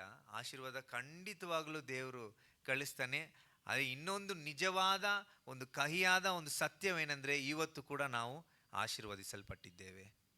ಯಾಕಂದರೆ ಇವತ್ತು ನಾವು ಜೀವಿಸುವುದು, ನಾವು ಇವತ್ತು ಒಳ್ಳೆಯ ಒಂದು ಮನೆಯಲ್ಲಿರುವುದು, ದಿನ ದಿನ ನಮಗೆ ಊಟ ಸಿಗುವುದು ಎಲ್ಲ ಒಂದು ಆಶೀರ್ವಾದ. ದೇವರು ನಮ್ಮನ್ನು ಕಣ್ಮಣಿಯಂತೆ ಕಾಯ್ದಿದ್ದಾನೆ. ಇದುವರೆಗೂ ಈ ವರ್ಷದಲ್ಲಿ ಎಷ್ಟೋ ಜನರು, ನಾನು ಕೆಲವು ಮನೆಯಲ್ಲಿ ಕೂಡ ಕ್ಯಾರಲ್ ರೌಂಡಿಂಗ್ ಹೋಗುವಾಗ ಹೇಳಿದೆ, ನನಗೆ ಗೊತ್ತಿರೋ ಒಂದು ಹುಡುಗ, ಚೆನ್ನಾಗಿ ಓಡಾಡ್ತಾ ಇರುವ ಹುಡುಗ ನೇಣು ಹಾಕೊಂಡ್ಬಿಟ್ಟ, ಆತ್ಮಹತ್ಯೆ ಮಾಡ್ಕೊಂಡ್ಬಿಟ್ಟ. ಸೊ ಅವಾಗ ನಾವು ನೋಡುವಾಗ ಏನಂದರೆ ಲವ್ ಫೇಲಿಯರ್. ಆದರೆ love is unconditional, love never fails ಅಂತ ಬರೀ ಈ ಒಂದು ಬೈಬಲ್ ಮಾತ್ರ ಹೇಳುತ್ತೆ. ಈ ಲೋಕದಲ್ಲಿ ಯಾವ ಮನುಷ್ಯನೂ ಅದನ್ನು ಹೇಳಕ್ಕೆ ಸಾಧ್ಯ ಇಲ್ಲ. ನಮ್ಮ ಜೊತೆಯಲ್ಲಿರುವ ನಮ್ಮ ಕುಟುಂಬದವರು ಕೂಡ ಹೇಳೋದಕ್ಕೆ ಸಾಧ್ಯವಿಲ್ಲ. ಆದರೆ ಈ ಸತ್ಯವೇದ ಹೇಳುತ್ತೆ, ಈ ಪ್ರೀತಿ ಯಾವತ್ತೂ ಅಳಿದು ಹೋಗಲ್ಲ, ಇದು ನಿರಂತರವಾದ ಪ್ರೀತಿ ಎಂಬುದಾಗಿ ದೇವರು ಹೇಳ್ತಾನೆ. ಆ ಪ್ರೀತಿಯನ್ನು ನಾವು ದಿನ ದಿನ ಅನುಭವಿಸಲು ನಮ್ಮ ಓಟವನ್ನು ಓಡೋಣ. ಅದೇ ರೀತಿಯಾಗಿ ಇನ್ನೊಂದು ಹೇಳಬೇಕಾದ್ರೆ, ನಾವು ಅಳ್ತೇವೆ, ನಾವು ವೆಯ್ಟ್ ಮಾಡ್ತಾ ಇದ್ದೇವೆ, ನಾವು ಎಷ್ಟೋ ಸಲ ಸುಸ್ತಾಗ್ತೇವೆ, ಟಯರ್ಡ್ ಆಗ್ತೇವೆ. ಆದರೆ ಇದೆಲ್ಲ ಬಿಟ್ಟು ಇವತ್ತು ನಾವು ಈ ಓದಿದ ವಾಕ್ಯಗಳನ್ನೆಲ್ಲ ನಂಬುವಾಗ ನಿಮ್ಮ ದುಃಖವು ಖಂಡಿತವಾಗಲೂ ದೇವರು ಸಂತೋಷವಾಗಿ ಮಾರ್ಪಡಿಸ್ತಾನೆ. ಆ ರೀತಿಯಾಗಿ ನನಗೆ ಒಂದು ಸಾಕ್ಷಿ, ಒಂದು ಜ್ಞಾಪಕ ಬಂತು. ಇದು ಒಂದು ತುಂಬ ರೀಸೆಂಟಾಗಿ ನಾನು ಕೇಳಿದಂಥ ಒಂದು ಸಾಕ್ಷಿ. ಕೇಳಿದಂಥ ಒಂದು ಸಾಕ್ಷಿ ಏನಂದರೆ, ನಾನು ಕೆಲವರು ನಮ್ಮ ಜೊತೆ ಕ್ಯಾರಲ್ಸಲ್ಲಿ ಬರುವಾಗ ಕೂಡ ಒಂದು ಮನೇಲಿ ಹೇಳಿದ್ದೆ. ಒಂದು ಪಾಸ್ಟರ್ ಮತ್ತು ಒಂದು ಪಾಸ್ಟರ್ ವೈಫ್ ಬಂದು ಪ್ರೆಗ್ನೆಂಟ್ ಆಗಿರುವಾಗ ಅವ್ರು ಬಂದು ಕಾರಲ್ಲಿ ಹೋಗ್ತಾಯಿದ್ರು. ಆ ಕಾರಲ್ಲಿ ಹೋಗುವಾಗ ಅವ್ರ ಹಂಪ್ಸಲ್ಲಿ ಫಾಸ್ಟಾಗಿ ಹೋಗಿದ ತಕ್ಷಣ ಅವ್ರ ಯೂಟ್ರಸ್ ಬಂದು ಟೇರ್ ಆಗಿಬಿಟ್ಟು ಅವರು ಏನು ಮಾಡಿದ್ರು, ನೈಟ್ 2 ಗಂಟೆಗೆ ಅದಾಗಿದೆ. ಆ 2 ಗಂಟೆಗೆ ಆಗಿದ ತಕ್ಷಣ ಅವ್ರು ಏನು ಮಾಡಿದ್ದಾರೆ, ಹಾಸ್ಪಿಟ್ಲ್ಗೆ ನಾಳೆ ಹೋಗೋಣ ಎಂಬುದಾಗಿ ಪಾಸ್ಟರ್ ಬಂದು ಮನೆಗೆ ಕರ್ಕೊಂಡು ಹೋಗಿದ್ದಾರೆ. ಆವಾಗ ನೋಡುವಾಗ ಅವರಿಗೆ ನೈಟೆಲ್ಲ ಬ್ಲೀಡ್ ಆಗಿದೆ. ಬೆಳಗ್ಗೆ ಹೋಗಿದ ತಕ್ಷಣ ಡಾಕ್ಟ್ರ್ ಚೆಕ್ ಮಾಡಿದಾಗ ಯೂಟ್ರಸಲ್ಲಿ ಏನೂ ಇಲ್ಲ, ಅದನ್ನು ಕ್ಲೀನ್ ಮಾಡಿ ನೀವು ಮನೆಗೆ ಹೋಗ್ಬೋದು ಅಂತ ಥಿಯೇಟ್ರಿಗೆ ಕರ್ಕೊಂಡು ಹೋಗುವಾಗ ಈ ಪಾಸ್ಟ್ರು ಓಡೋಗಿ ಕೇಳ್ತಾರೆ, ಒಂದೇ ಒಂದ್ಸಲಿ ಸ್ಕ್ಯಾನ್ ಮಾಡ್ತೀರಾ? ಆಗ ಹೆಂಗಿರಬೇಕು ಆ ಡಾಕ್ಟ್ರಿಗೆ, ಅಷ್ಟು ವರ್ಷ ಡಾಕ್ಟ್ರು ಓದಿ ಒಂದು ಸ್ಕ್ಯಾನ್ ತುಂಬ ಈಸಿಯಾಗಿ ನೋಡ್ಬಿಡ್ತಾರೆ ಡಾಕ್ಟ್ರು. ಅದು ಬಂದು ತುಂಬ ಕಷ್ಟವಾದ ಒಂದು ಕಾರ್ಯ ಅಲ್ಲ, ಕ್ಲೀನಾಗಿ ನೋಡಿ. ಯಾಕಂದರೆ ಮಗು ಇಷ್ಟು ದೊಡ್ಡದಿರುತ್ತಲ್ಲ, ಈಸಿಯಾಗಿ ಕಾಣಿಸುತ್ತೆ. ಆವಾಗ ಆ ಡಾಕ್ಟ್ರಿಗೆ ಕೋಪ ಬಂದು ಬೈದ್ರಂತೆ, ನನ್ನ ನೋಡಿದ್ರೆ ಹೆಂಗೆ ಕಾಣಿಸ್ತಿದೆ, ನಾನು ಇಷ್ಟು ದಿನ ಓದಿದ್ದೀನಿ, ಹೇಳ್ತಾ ಇದ್ದೀನಿ, ನೀನು ಬಂದ್ಬಿಟ್ಟು ಒಂದ್ಸಲಿ ನೋಡು ಅಂತ ನನಗೆ ಆಲೋಚನೆ ಕೊಡ್ತಾ ಇದೆಯಾ ಎಂಬುದಾಗಿ. ಆದರೆ ಅವರು ಒಂದು ತುಂಬ ಗಂಟೆ ಬಂದು ಅವ್ರ ಹತ್ರ ಕೇಳ್ತಾನೆ ಇದ್ರಂತೆ, ಒಂದೇ ಒಂದ್ಸಲಿ ನೋಡಿ ಅಂತ. ಆವಾಗ ಆ ಸ್ಕ್ಯಾನ್ ತೆಗಿಯೋಕ್ಕೆ ಹೋದ್ರಂತೆ ಆಪ್ರೇಷನ್ ಥಿಯೇಟ್ರಲ್ಲಿ. ಸ್ಕ್ಯಾನ್ ತಗೊಂಡು ಬಂದಿದ್ದ ತಕ್ಷಣ ಅಳ್ಬೇಕಾಗಿರೋದು ಪಾಸ್ಟ್ರು, ಆದರೆ ಡಾಕ್ಟ್ರು ಅಳ್ಕೊಂಬಂದು ಕೊಟ್ರಂತೆ. ಆವಾಗ ಮಲ್ಗಿರ ಅವರು ಸ್ಕ್ಯಾನ್ ತೆಗ್ಸ್ಕೊಂಡ್ರಲ್ಲ, ಅವ್ರು ಬಂದು ನೋಡಿದ ತಕ್ಷಣ, ಮೇಡಮ್ ನಾನೇ ಅಳಬೇಕು, ನೀವೇನಕ್ಕೆ ಅಳ್ತಾ ಇದ್ದೀರಾ, ನಿನಗೆ 1 ಮಗು ಇಲ್ಲ 2 ಮಗು ಇದೆ ಅಂದ್ರಂತೆ. ಆವಾಗ ದೇವರು ನೋಡಿ ನಮ್ಮ ದುಃಖವನ್ನು ಸಂತೋಷಪಡಿಸುವಾತನು. ಹಾಗಾಗಿ ಇವರಿಗೆ ಹೇಗೆ ಈ ಅದ್ಭುತ ನಡೀತು ಎಂಬುದಾಗಿ ನಾವು ನೋಡ್ಬೇಕಾದ್ರೆ ಅವರಲ್ಲಿರುವ ಒಂದು ವಿಶ್ವಾಸ. ಆ ಡಾಕ್ಟ್ರು ಹೇಳಿದ್ರು ಇದು ಬೇಡ ಎಂಬುದಾಗಿ, ಈ ಸ್ಕ್ಯಾನ್ ಬೇಡ, ಆದರೆ ಒಂದು ಅದ್ಭುತ ಕಾರ್ಯ ದೇವರು ಮಾಡಿದ್ರು. ಅದೇ ರೀತಿಯಾಗಿ ಇವತ್ತು ಕೂಡ ನಾವು ಕಣ್ಣುಗಳನ್ನು ಮುಚ್ಚಿ ನಾವೆಲ್ಲ ಎದ್ದು ನಿಂತು ನಾವು ದೇವರನ್ನು ನೋಡಿ ಒಂದು ಸ್ವಲ್ಪ ಸಮಯ ಇವತ್ತು ನಮಗೆ ಆ ಆನಂದದ ಒಂದು ಹೃದಯವನ್ನು ದೇವರಿಗೆ ಕೊಡಬೇಕು ಎಂಬುದಾಗಿ ಕೇಳೋಣ.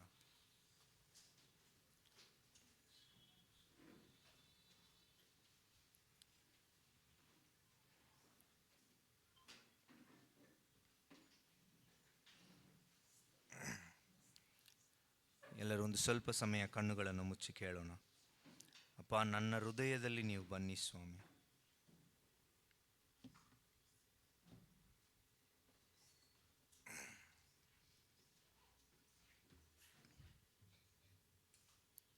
ಎಲ್ಲ ಒಂದು ಸ್ವಲ್ಪ ಸಮಯ ಎಲ್ಲರೂ ಕೇಳೋಣ. ಯಾರು ಮೌನವಾಗಿರದಂತೆ ಒಂದು ಸ್ವಲ್ಪ ಸಮಯ ದೇವರನ್ನು ನೋಡಿ, ಅಪ್ಪ ಒಂದು ಸಂತೋಷದ ಹೃದಯವನ್ನು ಈ ದಿನದಲ್ಲಿ ಕೊಡಿ ಸ್ವಾಮಿ. ಎಲ್ಲ ಕಣ್ಣುಗಳನ್ನು ಮುಚ್ಚಿ ನಾವು ಮನಸ್ಸಿನ ಆಳದಿಂದ ಕೇಳೋಣವೇ. ಅಪ್ಪ ನಿಮಗೆ ಸ್ತೋತ್ರ.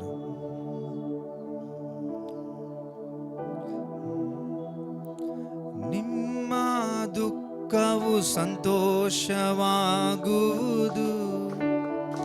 ನಿಮ್ಮ ಕಳವಳ ಕಣ್ಣೀರು ಎಲ್ಲ ಮರೆಯಾಗುವುದು. ಎಲ್ಲ ಸಂತೋಷದಿಂದ ನಿಮ್ಮ ದುಃಖವು ಸಂತೋಷವಾಗುವುದು,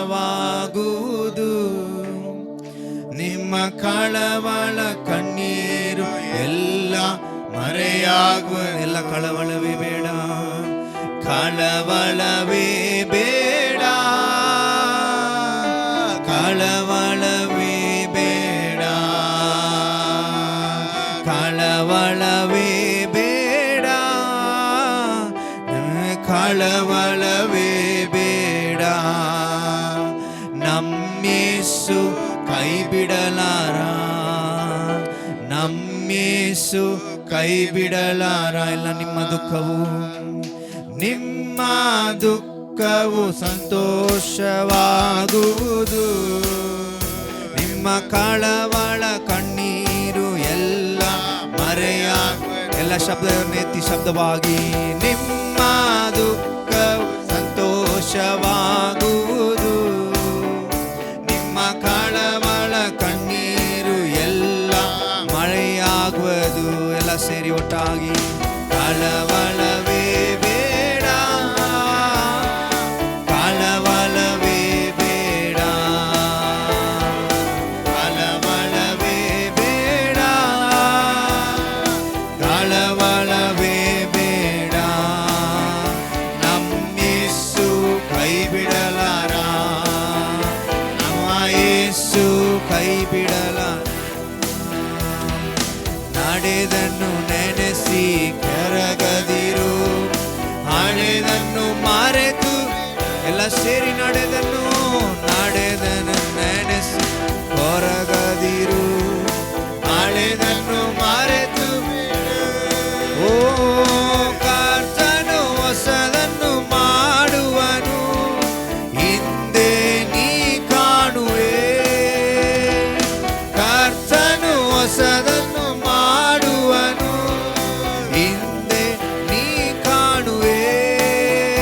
ನೀನು ಹಿಂದೆ ನೀ ಕಾಣುವೆ, ಹಿಂದೆ ನೀ ಎಲ್ಲ ಕಳವಳವೇ ಬೇಡ, ಕಳವಳವೇ ಬೇಡ, ಕಳವಳವೇ ಬೇಡ, ಕಳವಳವೇ ಬೇಡ, ಕಳವಳವೇ ಬೇಡ. ನಮ್ಮ ಯೇಸು ಕೈ ಬಿಡಲಾರ, ನಮ್ಮ ಯೇಸು ಕೈ ಬಿಡಲಾರ. Amen, hallelujah. ನಿಮ್ಮ ದುಃಖ ಸಂತೋಷವಾಗುವುದು. ಹೌದು ಪ್ರಿಯರೇ, ದೇವರ ವಾಗ್ದಾನ, ದೇವರು ನಮಗೆ ಸಂತೋಷವನ್ನು ಕೊಡುವಂಥವನಾಗಿದ್ದಾರೆ. ಆತನು ಪರಲೋಕ ರಾಜ್ಯಕ್ಕೆ ಹೋಗುವಾಗ ಶಿಷ್ಯರೆಲ್ಲರಿಗೂ ಒಂದು ಭಯ. ಯಾಕೆಂದರೆ ಯೇಸು ಸ್ವಾಮಿ ಜೊತೆಯಲ್ಲಿ ಇರುವಾಗ ಆತನು ಅವರಿಗೆ ಬೆಂಬಲವಾಗಿದ್ದ. ಆತನಿಂದಲೇ ಅವರು ಹೊಂದಿದ್ದ ಆಶೀರ್ವಾದಗಳು, ಆತನಿಂದಲೇ ಅವರೆಲ್ಲರೂ ಹೊಂದಿದ ಸಂತೋಷ, ಆತನಿಂದಲೇ ಅವರು ಹೊಂದಿದ್ದ ಒಂದು ಒಳ್ಳೆ ಹೆಸರು, ಇದೆಲ್ಲ ನೋಡುವಾಗ ಅವರಿಗೆ ಸಂತೋಷದಿಂದ ತುಂಬಿತ್ತು. ಯೇಸು ಸ್ವಾಮಿ ಜೊತೆಯಲ್ಲಿದ್ದರೆ ನಮಗೆಲ್ಲವನ್ನು ಸಿಕ್ಕುತ್ತದೆ ಎಂಬ ಸಂತೋಷದಲ್ಲಿದ್ದರು. ಆದರೆ ಯೇಸು ಸ್ವಾಮಿ ಹೇಳ್ತಾರೆ, ನಾನು ನಿಮ್ಮನ್ನು ಬಿಟ್ಟು ಹೋಗುತ್ತೇನೆ ಎಂದು ಹೇಳುವಾಗ ಅವ್ರ ಮುಖವನ್ನು ದೇವರು ನೋಡಿದ್ರು. ಎಲ್ಲರ ಮುಖವನ್ನು ದುಃಖದಿಂದ ತುಂಬಿಸಿತ್ತು. ದೇವರು ಹೇಳ್ತಾರೆ, ನಾನು ಹೋಗಿ ಬರುವಷ್ಟು ಈ ಲೋಕ ಸಂತೋಷ ಪಡುತ್ತದೆ, ನೀವು ದುಃಖ ಪಡುವಿರಿ. ನಾನೆಲ್ಲ ಮುಗಿಸಿ ಪರಲೋಕ ರಾಜ್ಯಕ್ಕೆ ಹೋಗುವಾಗ ನನ್ನನ್ನು ಕಾಣದೆ, ನನ್ನನ್ನು ನೋಡದೇ ಇರುವ ತನಕ ನಿಮ್ಮ ಹೃದಯ ದುಃಖ ಪಡುವುದು, ಆದರೆ ಈ ಲೋಕ ಸಂತೋಷ ಪಡುವುದು. ಆದರೆ ನಾನು ತಿರುಗಿ ಬರುವನು, ನಿಮ್ಮ ದುಃಖ ಸಂತೋಷವಾಗುವುದು. ಹಲ್ಲೆಲೂಯಾ. ದೇವ ಜನರೇ, ನಮ್ಮ ದುಃಖವನ್ನು ಸಂತೋಷ ಮಾಡುವುದಕ್ಕೆ ನಿತ್ಯ ನಿರಂತರವಾದ ಮಹಿಮೆಯಲ್ಲಿ, ದೇವರ ಮಹಿಮೆಯಲ್ಲಿ ನಮ್ಮನ್ನು ಸೇರಿಸುವುದಕ್ಕೆ ಯೇಸು ಶೀಘ್ರ ಬರಕಿದ್ದಾನೆ. Hallelujah, hallelujah. ನಿಮ್ಮ ಕಣ್ಣೀರು ಒರೆಸುವಂತೆ, ನಿಮ್ಮ ಎಲ್ಲ ಕಷ್ಟಗಳು ನೀಗಿಸುವಂತೆ, ನಿತ್ಯ ಆನಂದದಲ್ಲಿ ನಿಮ್ಮನ್ನು ಸೇರಿಸುವಂತೆ, ನಲಿದಾಡುವ ಮಹಾ ಉನ್ನತವಾದ ಮಹಿಮೆಯಲ್ಲಿ ನಿಮ್ಮನ್ನು ಸೇರಿಸುವಂತೆ ಇಗೋ ಯೇಸು ಶೀಘ್ರ ಬರಕಿದ್ದಾನೆ. ಇಗೋ ಯೇಸು ಶೀಘ್ರ ಬರಕಿದ್ದಾನೆ. ಆತನ ವಾಗ್ದಾನದಂತೆ ಆತನು ಪ್ರಸನ್ನವಾಗಿ ಬರುವಕ್ಕಿದ್ದಾನೆ. ಆದ್ದರಿಂದ ನಿಮ್ಮ ದುಃಖ ಸಂತೋಷವಾಗುವುದು. ನಿಮ್ಮ ಕಳವಳ ಕಣ್ಣೀರು ಎಲ್ಲ ನೀಗುವುದು ಎಂದು ವಾಕ್ಯ ಹೇಳುತ್ತದೆ ಪ್ರಿಯರೇ. ಆದ್ದರಿಂದ ದುಃಖ ಪಡಬೇಡ್ರಿ, ಕಳವಳವಾಗಬೇಡ್ರಿ. ನಿಮಗಿರುವ ಕಷ್ಟಗಳು, ದುಃಖಗಳು, ವೇದನೆಗಳು ಎಲ್ಲ ದೇವರಿಗೆ ಗೊತ್ತು. ಆದರೆ ದೇವರ ವಾಗ್ದಾನ ನಿಮ್ಮ ದುಃಖ ಸಂತೋಷವಾಗುವುದು. ಅದಕ್ಕಾಗಿಯೇ ನಾವು ಎದುರು ನೋಡ್ತಾ ಇದ್ದೀವಿ ಪ್ರಿಯರೇ. ಅದಕ್ಕಾಗಿಯೇ ನಾವು ದೇವರಲ್ಲಿ ಬಯಸುತ್ತಾ ಇದ್ದೀವಿ, ದೇವರೇ ಎಷ್ಟು ನನ್ನ ಕಣ್ಣೀರು ನೀನು ಒರೆಸುವಿ, ಯಾವಾಗ ನನ್ನ ದುಃಖವನ್ನು ನೀಗಿಸುವಿ ಎಂದು ಭಕ್ತನು ಹೀಗೆ ಆಡುತ್ತಾನೆ. ಆದರೆ ಭಯಪಡಬೇಡ್ರಿ, ದೇವರ ವಾಗ್ದಾನ ನೆರವೇರುವಂಥದ್ದಾಗಿದೆ. ದೇವರ ವಾಗ್ದಾನ ನೆರವೇರುವಂಥದ್ದಾಗಿದೆ. ಆತನು ಶೀಘ್ರದಲ್ಲಿ ಬಂದು ನಮ್ಮ ಎಲ್ಲ ಕಣ್ಣೀರನ್ನು ಒರೆಸುವಂಥವನಾಗಿದ್ದಾರೆ.